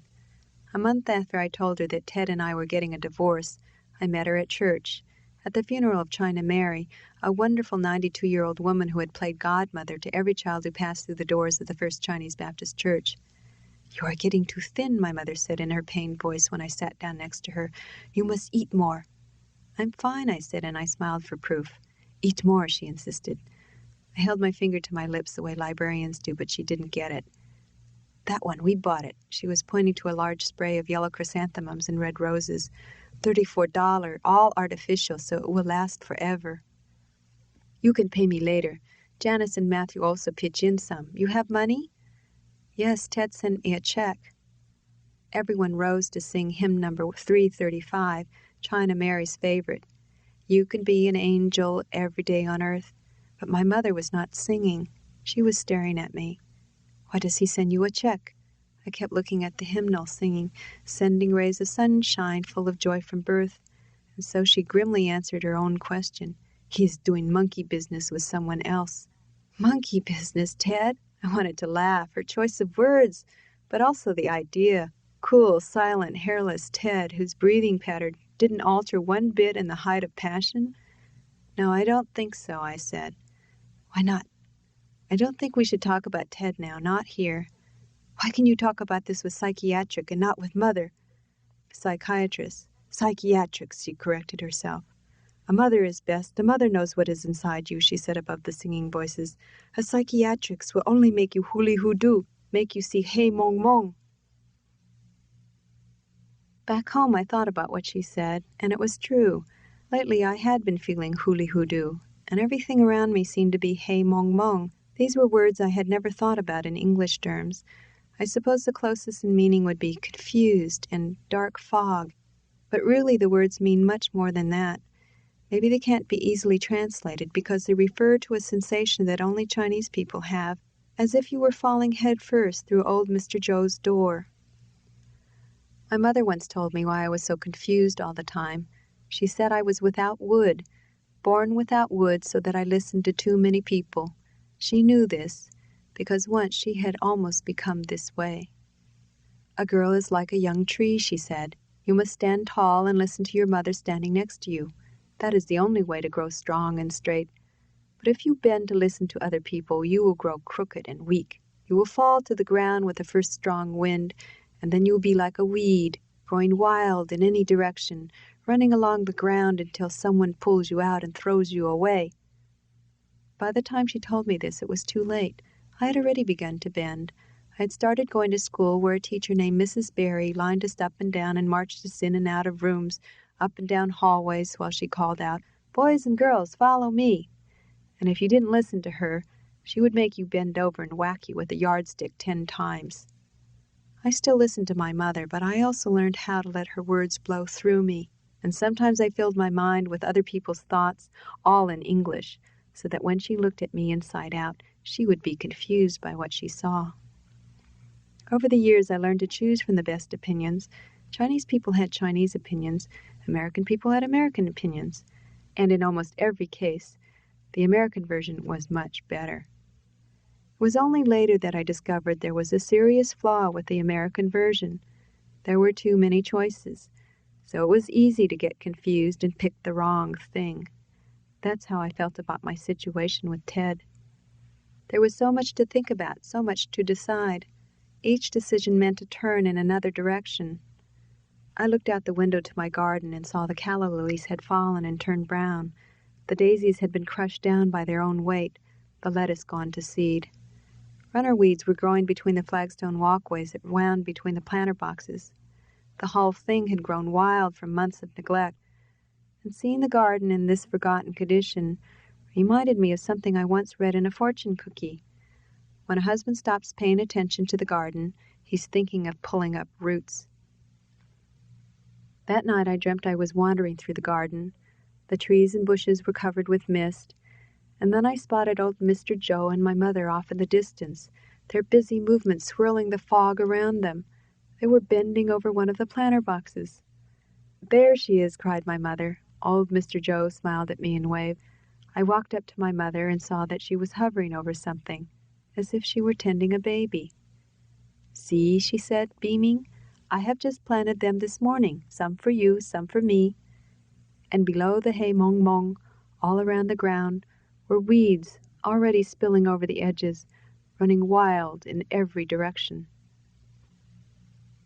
Jing Mei Wu tells the story, Best Quality. 5 months ago, after a crab dinner celebrating Chinese New Year, my mother gave me my life's importance, a jade pendant on a gold chain. The pendant was not a piece of jewelry I would have chosen for myself. It was almost the size of my little finger, a mottled green and white color, intricately carved. To me, the whole effect looked wrong, too large, too green, too garishly ornate. I stuffed the necklace in my lacquer box and forgot about it. But these days I think about my life's importance. I wonder what it means, because my mother died 3 months ago, 6 days before my 36th birthday, and she's the only person I could have asked to tell me about life's importance, to help me understand my grief. I now wear that pendant every day. I think the carvings mean something, because shapes and details, which I never seem to notice until after they're pointed out to me, always mean something to Chinese people. I know I could ask Auntie Lindo, Auntie Anmei, or other Chinese friends, but I also know they would tell me a meaning that is different from what my mother intended. What if they tell me this curving line branching into 3 oval shapes is a pomegranate, and that my mother was wishing me fertility and posterity? What if my mother really meant the carvings were a branch of pears to give me purity and honesty? At last year's Chinese New Year dinner, my mother had cooked 11 crabs, 1 crab for each person, plus an extra. She and I had bought them on Stockton Street in Chinatown. We had walked down the steep hill from my parents' flat, which was actually the first floor of a 6-unit building they owned on Leavenworth near California. Their place was only 6 blocks from where I worked as a copywriter for a small ad agency. So 2 or 3 times a week, I would drop by after work. My mother always had enough food to insist that I stay for dinner. That year, Chinese New Year fell on a Thursday, so I got off work early to help my mother shop. My mother was 71, but she still walked briskly along, her small body straight and purposeful, carrying a colorful flowery plastic bag. I dragged the metal shopping cart behind. And now she was huffing complaints in rhythm to her walk downhill. "Even you don't want them, you stuck," she said. She was fuming again about the tenants who lived on the 2nd floor. 2 years ago, she had tried to evict them on the pretext that relatives from China were coming to live there. But the couple saw through her ruse to get around rent control. They said they wouldn't budge until she produced the relatives. And after that, I had to listen to her recount every new injustice this couple inflicted on her. My mother said, "The gray-haired man put too many bags in the garbage cans, cost me extra. And they take bath 2-3 times every day, running the water, running, never stop." "Last week," she said, growing angrier at each step, "the Waigoran accused me." She referred to all Caucasians as Waigoran, foreigners. "They say I put poison in a fish. Kill that cat." "What cat?" I asked, even though I knew exactly which one she was talking about. I had seen that cat many times. It was a big one-eared Tom with gray stripes who had learned to jump on the outside sill of my mother's kitchen window. My mother would stand on her tiptoes and bang the kitchen window to scare the cat away, and the cat would stand his ground, hissing back in response to her shouts. I once saw her chase him away from the stairwell with a pot of boiling water. I was tempted to ask if she really had put poison in a fish, but I had learned never to take sides against my mother. "So what happened to that cat?" I asked. "That cat gone, disappear." She threw her hands in the air and smiled, looked pleased for a moment before the scowl came back. "That man, he raise his hand like this, show me his ugly fist and call me worst Fukian landlady. I'm not from Fukian. Ha! He know nothing," she said, satisfied she had put him in his place. On Stockton Street we wandered from one fish store to another, looking for the liveliest crabs. I poked the crabs with a pencil to see how feisty they were. If a crab grabbed on, I lifted it out and into a plastic sack. I lifted one crab this way, only to find one of its legs had been clamped onto by another crab. In the brief tug-of-war, my crab lost a limb. "Put it back," whispered my mother. "A missing leg is bad sign on Chinese New Year." But a man in a white smock came up to us. He started talking loudly to my mother in Cantonese, and my mother, who spoke Cantonese so poorly it sounded just like her Mandarin, was talking loudly back, pointing to the crab and its missing leg. And after more sharp words, that crab and its leg were put into our sack. "Doesn't matter," said my mother. "This number 11, extra one." Back home, my mother unwrapped the crabs from their newspaper liners and then dumped them into a sink full of cold water. She brought out her old wooden board and cleaver, then chopped the ginger and scallions and poured soy sauce and sesame oil into a shallow dish. The kitchen smelled of wet newspapers and Chinese fragrances. For our New Year's celebration, my mother had invited her longtime friends, Lindo and Tin Jong. Without even asking, my mother knew that meant including the Jong's children, their son Vincent, who was 38 years old and still living at home, and their daughter Waverly, who was around my age. Vincent called to see if he could also bring his girlfriend, Lisa Lum. Waverly said she would bring her new fiancé, Rich Shields, who, like Waverly, was a tax attorney at Price Waterhouse. And she added that Shoshana, her 4-year-old daughter from a previous marriage, wanted to know if my parents had a VCR so she could watch Pinocchio just in case she got bored. My mother also reminded me to invite Mr. Chong, my old piano teacher, who still lived 3 blocks away at our old apartment. Including my mother, father, and me, that made 11 people. But my mother had counted only 10 because to her way of thinking, Shoshana was just a child that didn't count, at least not as far as crabs were concerned. She hadn't considered that Waverly might not think the same way. When the platter of steaming crabs was passed around, Waverly was first, and she picked the best crab, the brightest, the plumpest, and put it on her daughter's plate. And then she picked the next best for Rich, and another good one for herself. And because she had learned this skill of choosing the best from her mother, it was only natural that her mother knew how to pick the next best ones for her husband, her son, his girlfriend, and herself. And my mother, of course, considered the 4 remaining crabs and gave the one that looked the best to old Chong, because he was nearly 90 and deserved that kind of respect. And then she picked another good one for my father. That left 2 on the platter, a large crab with a faded orange color, and number 11, which had the torn-off leg. My mother shook the platter in front of me. "Take it, already cold," said my mother. I was not too fond of crab, ever since I saw my birthday crab boiled alive, but I knew I could not refuse. That's the way Chinese mothers show they love their children, not through hugs and kisses, but with stern offerings of steamed dumplings, duck's gizzards, and crab. I thought I was doing the right thing, taking the crab with the missing leg, but my mother cried, "No, no, big one, you eat it, I cannot finish." I remembered the hungry sounds everybody else was making, cracking the shells, sucking the crab meat out, scraping out tidbits with the ends of chopsticks, and my mother's quiet plate. I was the only one who noticed her prying open the shell, sniffing the crab's body, and then getting up to go to the kitchen, plate in hand. After everybody left, my mother joined me in the kitchen. "Good dinner, Ma," I said politely. "Not so good," she said, jabbing at her mouth with a toothpick. "What happened to your crab? Why'd you throw it away?" "Not so good," she said again. "That crab die. Even a beggar don't want it." "What if someone else had picked that crab?" My mother looked at me and smiled. "Only you pick that crab. Nobody else take it. I already know this. Everybody else want best quality. You thinking different." She said it in a way as if this were proof of something good. She always said things that didn't make sense, that sounded both good and bad at the same time. I was putting away the last of the chip plates, and then I remembered something else. "Ma, why don't you ever use those new dishes I bought you? If you didn't like them, you should have told me. I could have changed the pattern." "Of course I like," she said, irritated. "Sometime I think something is so good I want to save it. Then I forget I save it." And then, as if she had just now remembered, she unhooked the clasp of her gold necklace and took it off, wadding the chain and the jade pendant in her palm. She grabbed my hand and put the necklace in my palm, then shut my fingers around it. "No, Ma," I protested. "I can't take this." "Nala, Nala, take it," she said, as if she were scolding me. And then she continued in Chinese. "For a long time I wanted to give you this necklace. See, I wore this on my skin, so when you put it on your skin, then you know my meaning. This is your life's importance." I looked at the necklace, the pendant with a light green jade. I wanted to give it back. I didn't want to accept it, and yet I also felt as if I had already swallowed it. "Not so good, this jade," she said matter-of-factly, touching the pendant, and then she added in Chinese, "This is young jade. It is very light color now, but if you wear it every day, it will become more green."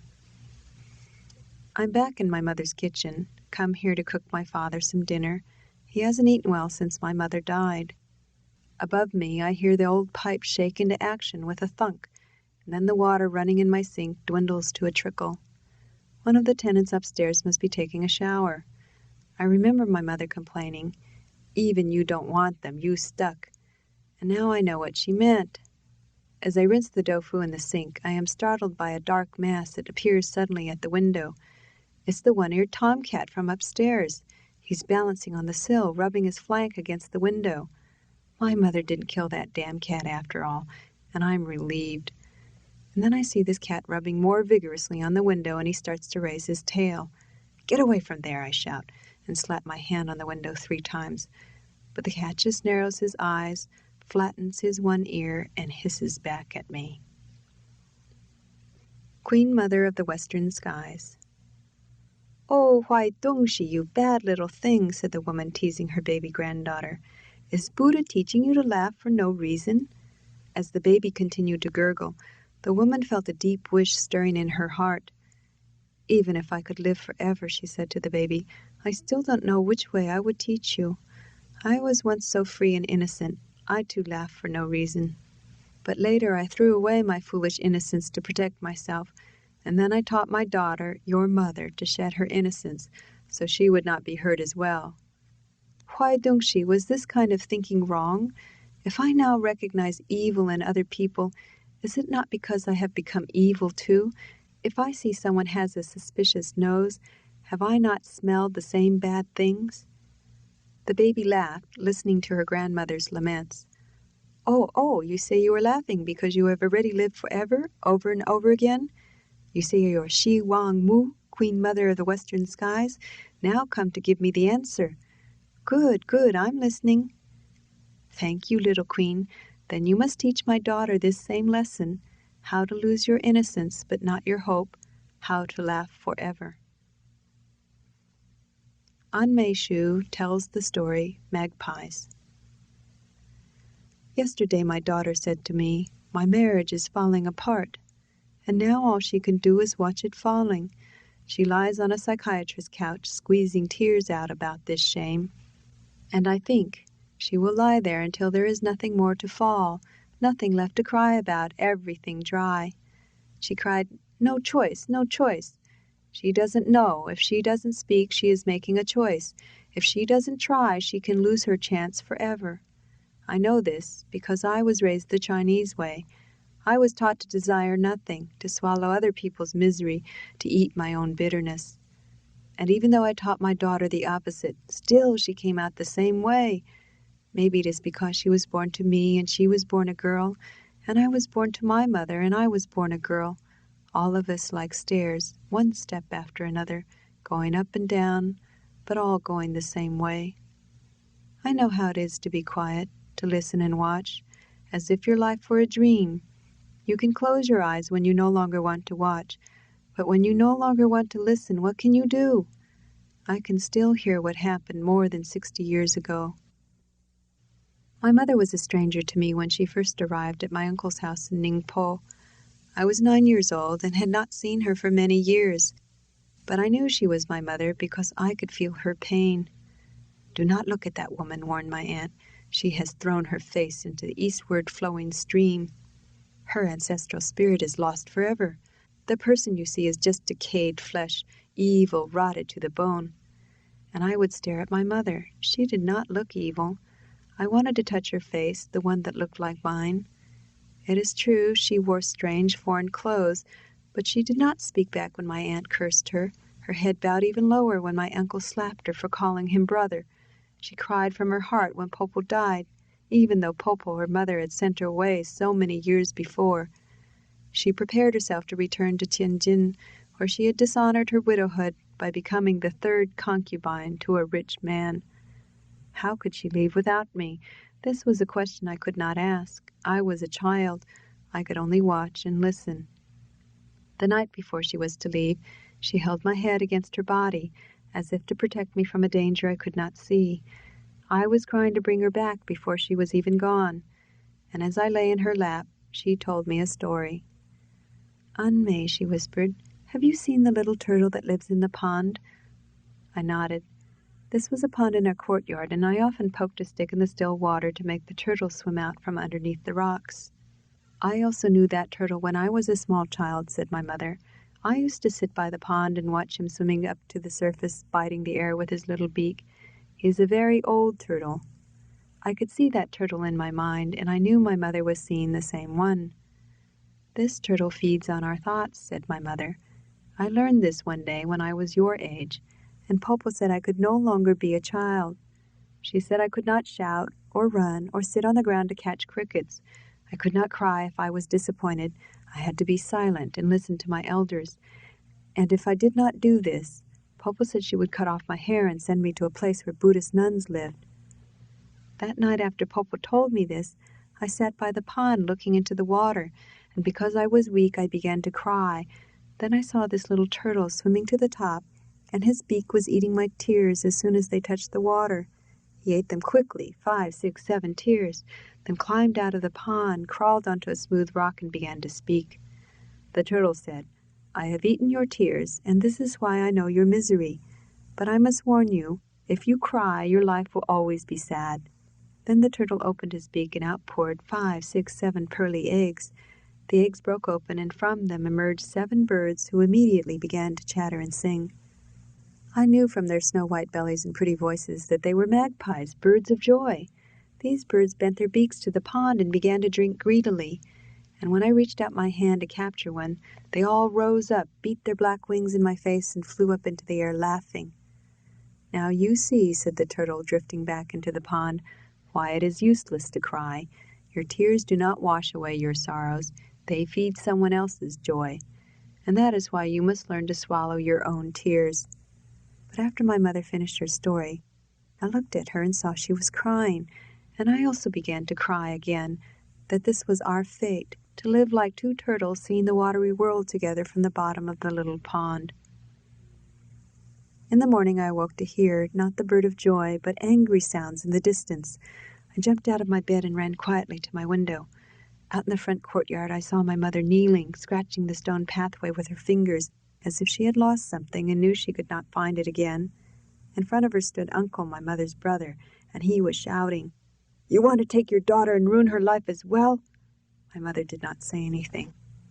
I hurried to get dressed, and by the time I ran down the stairs and into the front room, my mother was about to leave. "See how your evil influence has already spread to your daughter," exclaimed my uncle. She held her hand out to me, and I ran to her. She said in a quiet, calm voice, "Anmei, I am not asking you, but I am going back to Tianjin now, and you can follow me." My aunt heard this and immediately hissed, "A girl is no better than what she follows." Now my uncle picked up a porcelain vase. "Is this what you want to do?" said my uncle. "Throw your life away? If you follow this woman, you can never lift your head again." He threw that vase on the ground, where it smashed into many pieces. I jumped, and my mother took my hand. Her hand was warm. "Come, Aunt May, we must hurry," she said, as if observing a rainy sky. "Aunt May," I heard my aunt cry piteously from behind, and then my uncle said, "Soanla, finished. She is already changed." On the morning of the day we were supposed to arrive in Tianjin, she went into our sleeping cabin wearing her white Chinese morning dress, and when she returned to the sitting room on the top deck, she looked like a stranger. Her eyebrows were painted thick at the center, then long and sharp at the corners. Her eyes had dark smudges around them, and her face was pale white, her lips dark red. On top of her head she wore a small brown felt hat with one large brown speckled feather swept across the front. Her short hair was tucked into this hat, except for two perfect curls on her forehead that faced each other like black lacquer carvings. She had on a long brown dress with a white lace collar that fell all the way to her waist and was fastened down with a silk rose. This was a shocking sight. We were in mourning, but I could not say anything. I was a child. How could I scold my own mother? I could only feel shame seeing my mother wear her shame so boldly. "Aunt May, now you are ready to start your new life. You will live in a new house. You will have a new father, many sisters, another little brother, dresses and good things to eat. Do you think all this will be enough to be happy?" I knew from the beginning our new home would not be an ordinary house. My mother had told me we would live in the household of Wu Tsing, who was a very rich merchant.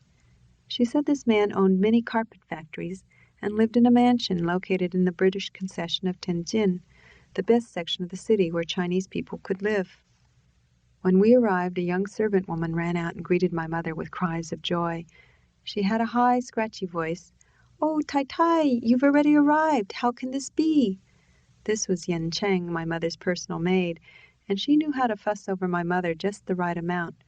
She had called my mother Tai Tai, the simple, honorable title of wife, as if my mother were the first wife, the only wife. I was so happy those first few nights in this amusing house, sleeping in the big soft bed with my mother. My mother seemed to regain her pleasant nature. She put her old clothes back on, long Chinese gowns and skirts now with white mourning bands sewn at the bottoms. During the day she pointed to strange and funny things, naming them for me. Bidet, brownie camera, salad fork, napkin. In the evening, when there was nothing to do, we talked about the servants, who was clever, who was diligent, who was loyal. We gossiped as we cooked small eggs and sweet potatoes on top of the hulu, a small stove, just to enjoy their smell. And at night, my mother would again tell me stories as I lay in her arms, falling asleep. If I look upon my whole life, I cannot think of another time when I felt more comfortable, when I had no worries, fears, or desires, when my life seemed as soft and lovely as lying inside a cocoon of rose silk. But I remember clearly when all that comfort became no longer comfortable. A few days after Wu Tsing had arrived home, I awoke in the middle of the night. My mother was rocking my shoulder gently. "Aunt May, be a good girl," she said in a tired voice. "Go to Yan Cheng's room now." I rubbed my eyes, and as I awoke I saw a dark shadow and began to cry. It was Wu Tsing. "Be quiet, nothing is the matter. Go to Yan Cheng," my mother whispered. And then she lifted me down slowly to the cold floor. I heard the wooden clock begin to sing, and Wu Tsing's deep voice complaining of the chill. And when I went to Yan Cheng, it was as though she had expected me and knew I would be crying. "Your mother," said Yan Cheng, as if talking to herself, "is too good for this family. 5 years ago, your father had died only 1 year before. She and I went to Hangzhou to visit the Six Harmonies Pagoda on the far side of West Lake. Your father had been a respected scholar and also devoted to the 6 virtues of Buddhism enshrined in this pagoda. So your mother kowtowed in the pagoda, pledging to observe the right harmony of body, thoughts, and speech, to refrain from giving opinions, and to shun wealth. And when we boarded the boat across the lake again, we sat opposite a man and a woman. This was Wu Tsing, Anne's second wife. Wu Tsing must have seen her beauty immediately, Back then your mother had hair down to her waist, which she tied high up on her head, and she had unusual skin, a lustrous pink color. Even in her white widow's clothes she was beautiful, but because she was a widow, she was worthless in many respects. She could not remarry. But this did not stop second wife from thinking of a way. She was tired of watching her household's money being washed away in so many different tea houses. The money Wu Tsing spent was enough to support 5 more wives. She was anxious to quiet his outside appetite, so she conspired with Wu Tsing to lure your mother to his bed. She chatted with your mother, discovered that she planned to go to the monastery of the spirits retreat the next day, and second wife showed up at that place as well. And after more friendly talk, she invited your mother to dinner. Your mother was so lonely for good conversation, she gladly accepted, and after the dinner, second wife said to your mother, "Do you play Mahjong?" "Oh, it doesn't matter if you play badly. We are only 3 people now, and cannot play at all unless you would be kind enough to join us tomorrow night." The next night, after a long evening of Mahjong, second wife yawned and insisted your mother spend the night. Stay, don't be so polite. No, your politeness is really more inconvenient. Why wake the rickshaw boy?" said second wife. "Look here, my bed is certainly big enough for 2. As your mother slept soundly in second wife's bed, second wife got up in the middle of the night and left the dark room, and Wu Tsing took her place. When your mother awoke to find him touching her beneath her undergarments, she jumped out of bed. He grabbed her by her hair and threw her to the floor, then put his foot on her throat and told her to undress. Your mother did not scream or cry when he fell on her. In the early morning, she left in a rickshaw, her hair undone and with tears streaming down her face. She told no one but me what had happened. But second wife complained to many people about the shameless widow who had enchanted Wu Tsing into bed. How could a worthless widow accuse a rich woman of lying? So when Wu Tsing asked your mother to be his 3rd concubine, to bear him a son, what choice did she have? She was already as low as a prostitute. And when she returned to her brother's house and kowtowed 3 times to say goodbye, her brother kicked her, and her own mother banned her from the family house forever. That is why you did not see your mother again until your grandmother died. Your mother went to live in Tianjin to hide her shame with Wu Tsing's wealth, and 3 years later she gave birth to a son, which second wife claimed as her own. And that is how I came to live in Wu Tsing's house, concluded Yan Cheng proudly. In truth, this was a bad thing that Yan Cheng had done, telling me my mother's story. Secrets are kept from children, a lid on top of a soup kettle, so they do not boil over with too much truth. After Yan Cheng told me this story, I saw everything.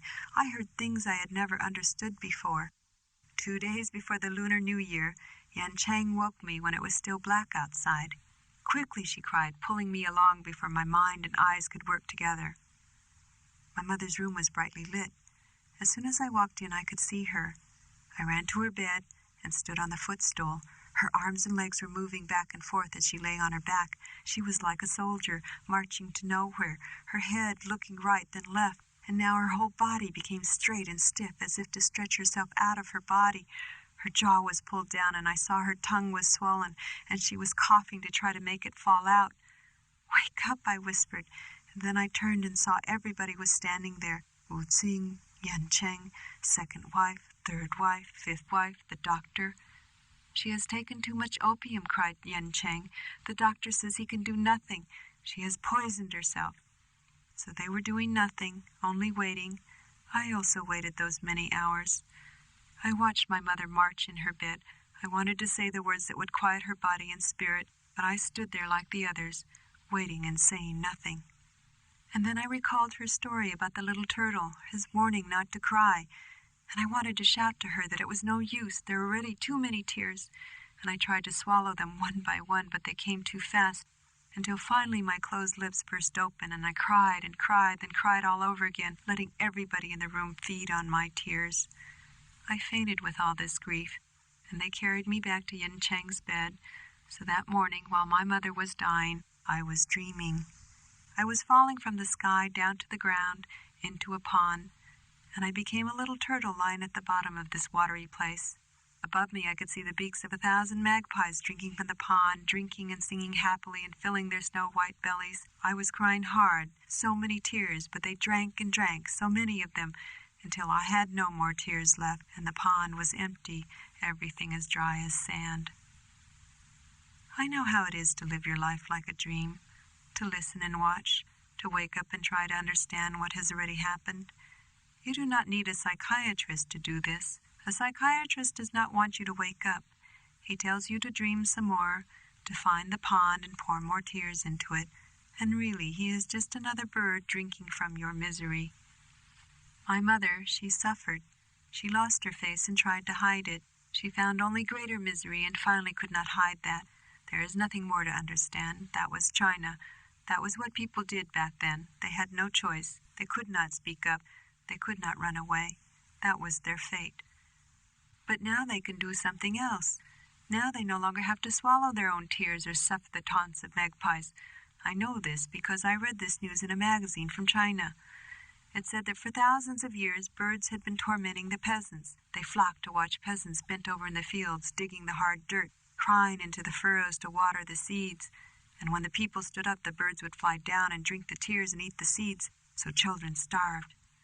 But one day, all these tired peasants from all over China, they gathered in fields everywhere. They watched the birds eating and drinking, and they said, "Enough of this suffering in silence." They began to clap their hands and bang sticks on pots and pans and shout, "Si, si, si, die, die, die." And all these birds rose in the air, alarmed and confused by this new anger, beating their black wings, flying just above, waiting for the noise to stop. But the people's shouts only grew stronger, angrier. The birds became more exhausted, unable to land, unable to eat, and this continued for many hours, for many days, till all those birds, hundreds, thousands, and then millions, fluttered to the ground, dead and still, until not one bird remained in the sky. What would your psychiatrist say if I told him that I shouted for joy when I read that this had happened? Lindo Zhang tells the story Double Face. My daughter wanted to go to China for her second honeymoon, but now she is afraid. What if I blend in so well they think I'm one of them, Waverly asked me. What if they don't let me come back to the United States? When you go to China, I told her, you don't even need to open your mouth. They already know you are an outsider. What are you talking about? She asked. My daughter likes to speak back. She likes to question what I say. Yeah, I said, even if you put on their clothes, even if you take off your makeup and hide your fancy jewelry, they know. They know just watching the way you walk, the way you carry your face. They know you do not belong. My daughter did not look pleased when I told her this, that she didn't look Chinese. She had a sour American look on her face. Oh, maybe 10 years ago she would have clapped her hands, hooray, as if this were good news. But now she wants to be Chinese. It is so fashionable. And I know it is too late. All those years I tried to teach her. She followed my Chinese ways only until she learned how to walk out the door by herself and go to school. So now the only Chinese words she can say are 许吃好吃吃饭 and 关灯睡觉. How could she talk to people in China with these words? Pee, choo-choo train, eat, clothes, light, sleep. How could she think she can blend in? Only her skin and her hair are Chinese. Inside she is all American made. It's my fault she is this way. I wanted my children to have the best combination, American circumstances and Chinese character. How could I know these two things do not mix? My daughter is getting married a second time, so she asked me to go to her beauty parlor, her famous Mr. Rory. I know her meaning. She is ashamed of my looks. What will her husband's parents and his important lawyer friends think of this backward old Chinese woman? So I sit in Mr. Rory's chair. He pumps me up and down until I am the right height. Then my daughter criticizes me as if I were not there. See how it's flat on one side, she accuses my head. She needs a cut and a perm. And this purple tint in her hair, she's been doing it at home.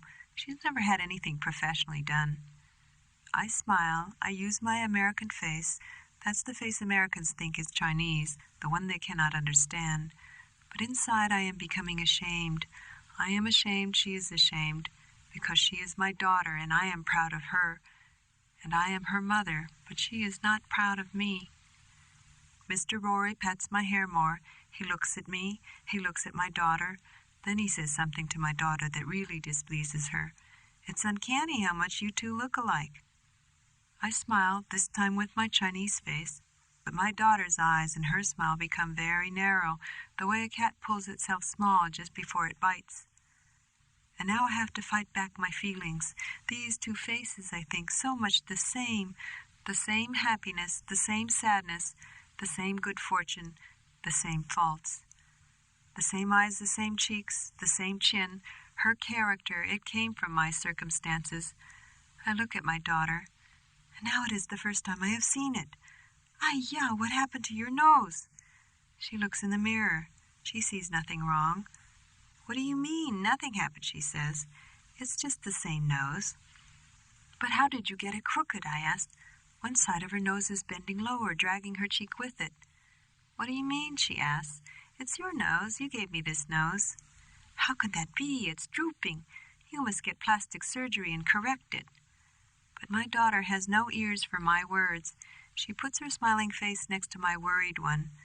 Don't be silly. Our nose isn't so bad, she says. It makes us look devious. She looks pleased. What is this word devious? I ask. It means we're looking one way while following another. We're for one side and also the other. We mean what we say, but our intentions are different. People can see this in our face? My daughter laughs. Well, not everything that we're thinking. They just know we're two-faced. This is good? This is good if you get what you want. I think about our two faces. I think about my intentions. Which one is American? Which one is Chinese? Which one is better? If you show one, you must always sacrifice the other. It is like what happened when I went back to China last year, after I had not been there for almost 40 years. I had taken off my fancy jewelry. I did not wear loud colors. I spoke their language. I used their local money. But still, they knew. They knew my face was not 100% Chinese. They still charged me high foreign prices. So now I think, what did I lose? What did I get back in return?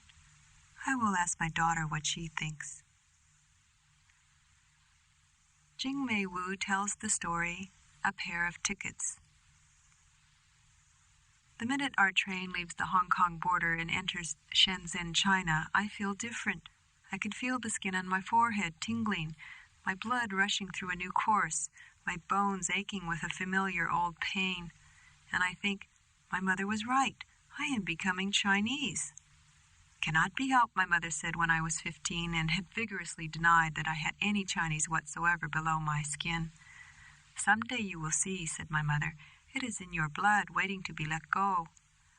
And when she said this, I saw myself transforming like a werewolf, a mutant tag of DNA suddenly triggered, replicating itself insidiously into a syndrome, a cluster of telltale Chinese behaviors, all those things my mother did to embarrass me, haggling with store owners, pecking her mouth with a toothpick in public, being colorblind to the fact that lemon yellow and pale pink are not good combinations for winter clothes. But today I realize I've never really known what it means to be Chinese.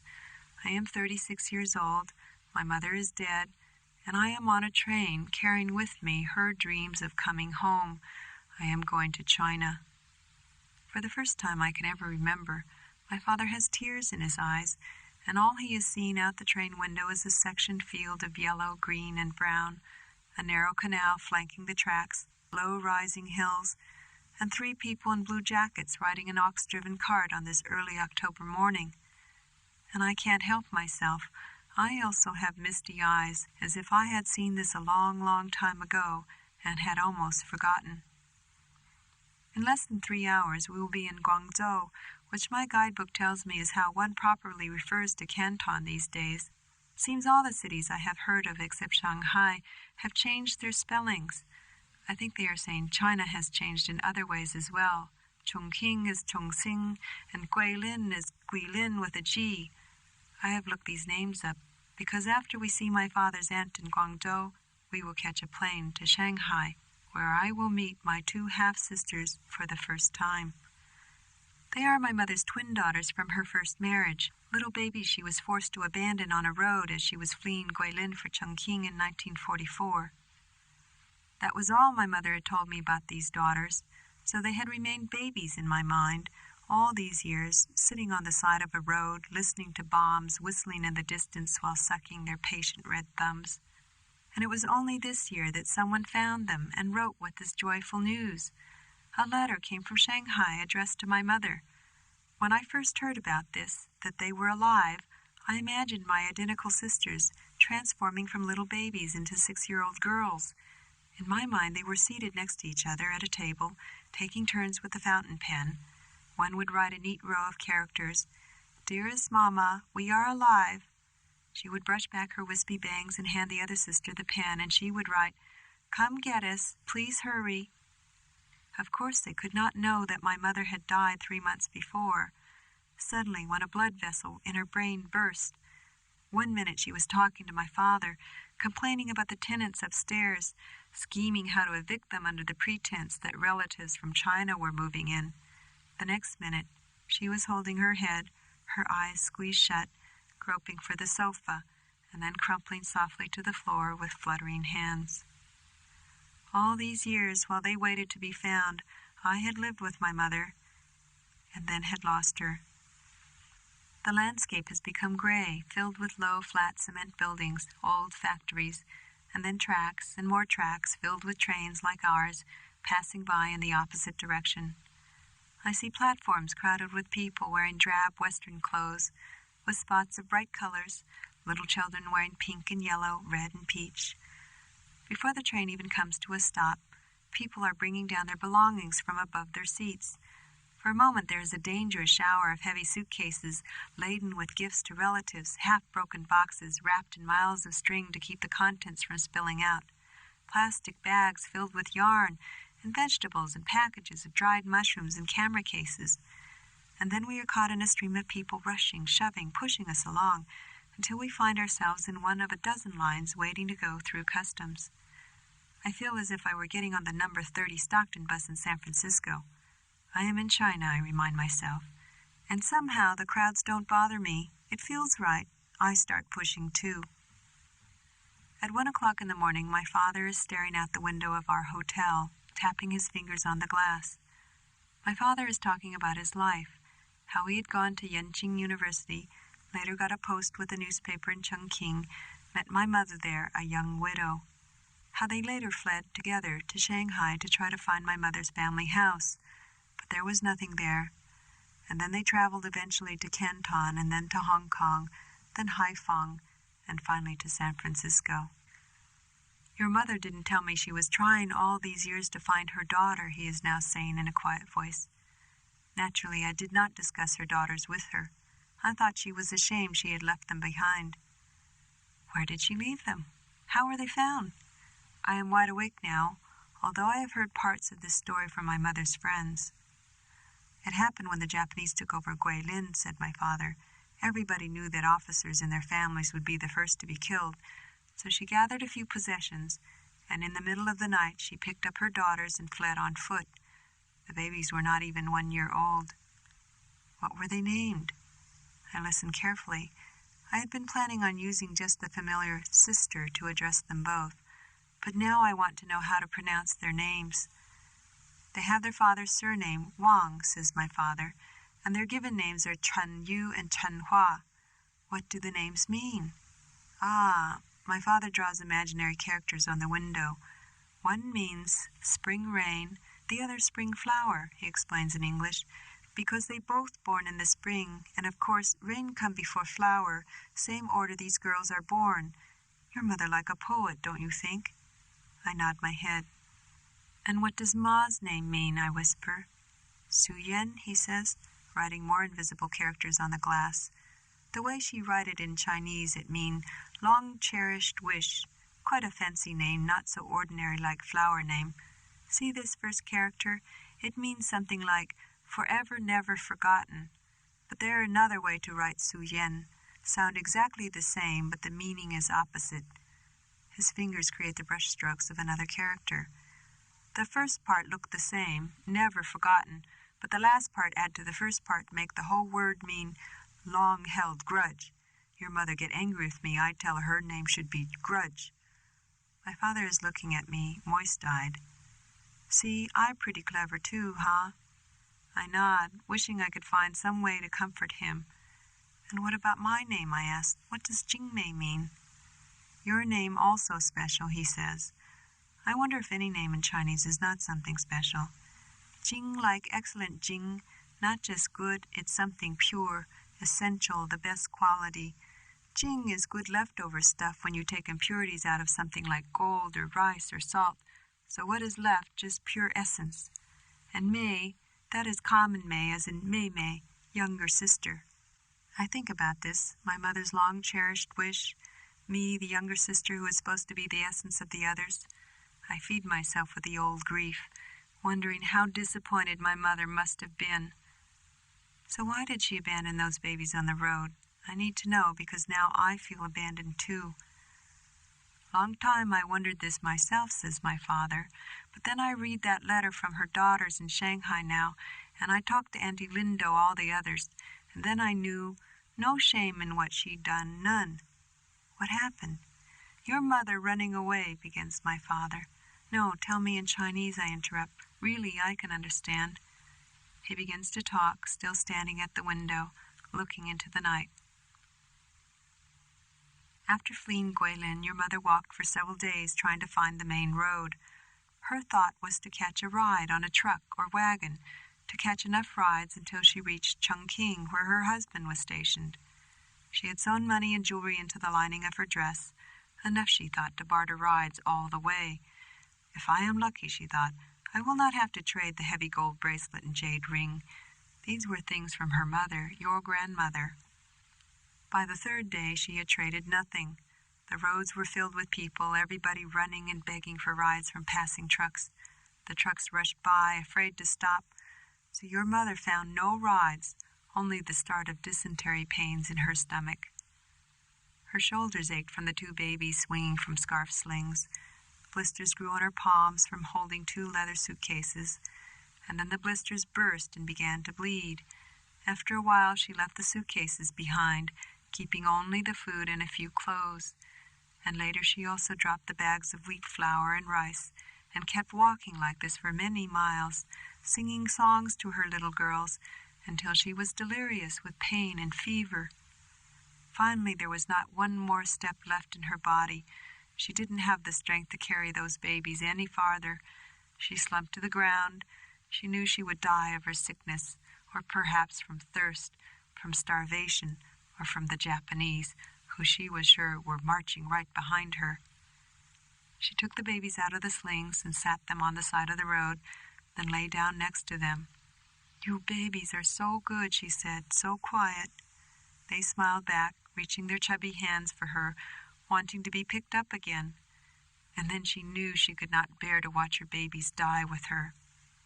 She tore open the lining of her dress and stuffed jewelry under the shirt of one baby and money under the other. She reached into her pocket and drew out the photos of her family, the picture of her father and mother, the picture of herself and her husband on their wedding day, and she wrote on the back of each the names of the babies in this same message. Please care for these babies with the money and valuables provided. When it is safe to come, if you bring them to Shanghai, 9 Wei Cheng Lu, the Li family will be glad to give you a generous reward, Li Xun and Wang Fuqi. And then she touched each baby's cheek and told her not to cry, and without looking back she walked down the road, stumbling and crying, thinking only of this one last hope, that her daughters would be found by a kind-hearted person who would care for them. She would not allow herself to imagine anything else. She did not remember how far she walked, which direction she went, when she fainted, or how she was found. When she awoke, she was in the back of a bouncing truck with several other sick people, all moaning, and she began to scream, thinking she was now on a journey to Buddhist hell. But the face of an American missionary lady bent over her and smiled, talking to her in a soothing language she did not understand, and yet she could somehow understand. She had been saved for no good reason, and it was now too late to go back and save her babies. When she arrived in Chongqing, she learned her husband had died 2 weeks before. She told me later she laughed when the officers told her this news. She was so delirious with madness and disease, to come so far, to lose so much, and to find nothing. I met her in a hospital. She was lying on a cot, hardly able to move. Her dysentery had drained her so thin, and she was pulling hair out of her head as easily as one lifts new wheat from wet soil. It was an old peasant woman who found them. How could I resist, the peasant woman later told your sisters when they were older. They were still sitting obediently near where your mother had left them, looking like little fairy queens waiting for their sedan to arrive. The woman, Mei Ching, and her husband, Mei Han, lived in a stone cave. There were thousands of hidden caves like that in and around Guilin, so secret that the people remained hidden even after the war ended. The Meis would come out of their cave every few days and forage for food supplies left on the road, and sometimes they would see something that they both agreed was a tragedy to leave behind. So one day they took back to their cave a delicately painted set of rice bowls, another day a little footstool with a velvet cushion, and 2 new wedding blankets, and once it was your sisters. They were pious people, Muslims, who believed the twin babies were a sign of double luck, and they were sure of this when later in the evening they discovered how valuable the babies were. She and her husband had never seen bracelets and rings like those, and while they admired the pictures, knowing the babies came from a good family, neither of them could read or write. It was not until many months later that Mei Ching found someone who could read the writing on the back. By then, she loved those baby girls like her own. In 1952, Mei Han, the husband, died. The twins were already 8 years old, and Mei Ching now decided it was time to find your sister's true family.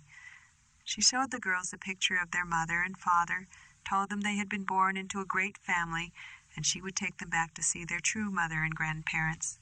Mei Ching told them about the reward, but she swore she would refuse it. She loved these girls so much, she only wanted them to have what they already were entitled to, a better life, a fine house, educated ways. Maybe the family would let her stay on as the girls' ama. Yes, she was certain they would insist. Of course, when they found the place at 9 Wei Changlu and the old French concession, it was something completely different. It was the site of a factory building recently constructed, and none of the workers knew what had become of the family whose house had burned down on that spot. Mei Ching could not have known, of course, that your mother and I, her new husband, had already returned to that same place in 1945 in hopes of finding both her family and her daughters. Your mother and I stayed in China until 1947. We went to many different cities, back to Guilin, to Changsha, as far south as Kunming. She was always looking out of one corner of her eye for twin babies, then little girls. Later we went to Hong Kong, and when we finally left in 1949 for the United States, I think she was even looking for them on the boat. But when we arrived, she no longer talked about them. I thought, at last they have died in her heart. When letters could be openly exchanged between China and the United States, she wrote immediately to old friends in Shanghai and Guilin. I did not know she did this. Auntie Lindo told me. But of course, by then, all the street names had changed. Some people had died, others had moved away, so it took many years to find a contact. And when she did find an old schoolmate's address and wrote asking her to look for her daughters, her friend wrote back and said, this was impossible, like looking for a needle on the bottom of the ocean. How did she know her daughters were in Shanghai and not somewhere else in China? The friend, of course, did not ask, how do you know your daughters are still alive? But every year, your mother wrote to different people, and this last year I think she got a big idea in her head to go to China and find them herself. I remember she said to me, Canning, we should go before it is too late, before we are too old. And I told her, we were already too old. It was already too late. I just thought she wanted to be a tourist. I didn't know she wanted to go and look for her daughters. So when I said it was too late, that must have put a terrible thought in her head, that her daughters might be dead. And I think this possibility grew bigger and bigger in her head until it killed her. Maybe it was your mother's dead spirit who guided her Shanghai schoolmate to find her daughters. Because after your mother died, the schoolmate saw your sisters, by chance, while shopping for shoes at the No. 1 department store on Nanjing Dong Road. She said it was like a dream, seeing these two women who looked so much alike, moving down the stairs together. There was something about their facial expressions that reminded the schoolmate of your mother. She walked quickly over to them and called their names, which of course they did not recognize at first because Mei Ching had changed their names. But your mother's friend was so sure she persisted.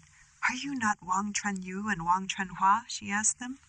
And then these double-image women became very excited because they remembered the names written on the back of an old photo, a photo of a young man and woman they still honored as their much-loved first parents, who had died and become spirit ghosts, still roaming the earth looking for them. "Wake up, we're here," says my father, and I awake with my heart pounding in my throat. I look out the window and we're already on the runway. It's gray outside. And now I'm walking down the steps of the plane, onto the tarmac and toward the building. If only, I think, if only my mother had lived long enough to be the one walking toward them. I am so nervous and cannot even feel my feet. I am just moving somehow. Somebody shouts, "She's arrived!" Then I see her short hair, her small body, and that same look on her face. She has the back of her hand pressed hard against her mouth. She is crying as though she had gone through a terrible ordeal and were happy it is over. And I know it's not my mother, yet it's the same look she had when I was 5 and had disappeared all afternoon for such a long time that she was convinced I was dead. And when I miraculously appeared, sleepy-eyed, crawling from underneath my bed, she wept and laughed, biting the back of her hand to make sure it was true. And now I see her again, 2 of her, waving, and in one hand there is a photo, the Polaroid I sent them. As soon as I get beyond the gate, we run toward each other, all 3 of us embracing, all hesitations and expectations forgotten. "Mama, Mama," we are murmuring, as if she is among us. My sisters look at me proudly. "Mei Mei Zhang Da," says one sister proudly to the other. "Little sister has grown up." I look at their faces again, and I see no trace of my mother in them, yet they still look familiar. And now I also see what part of me is Chinese. It is so obvious. It is my family. It is in our blood. After all these years, it can finally be let go. My sisters and I stand, arms around each other, laughing and wiping the tears from each other's eyes. The flash of the Polaroid goes off, and my father hands me the snapshot.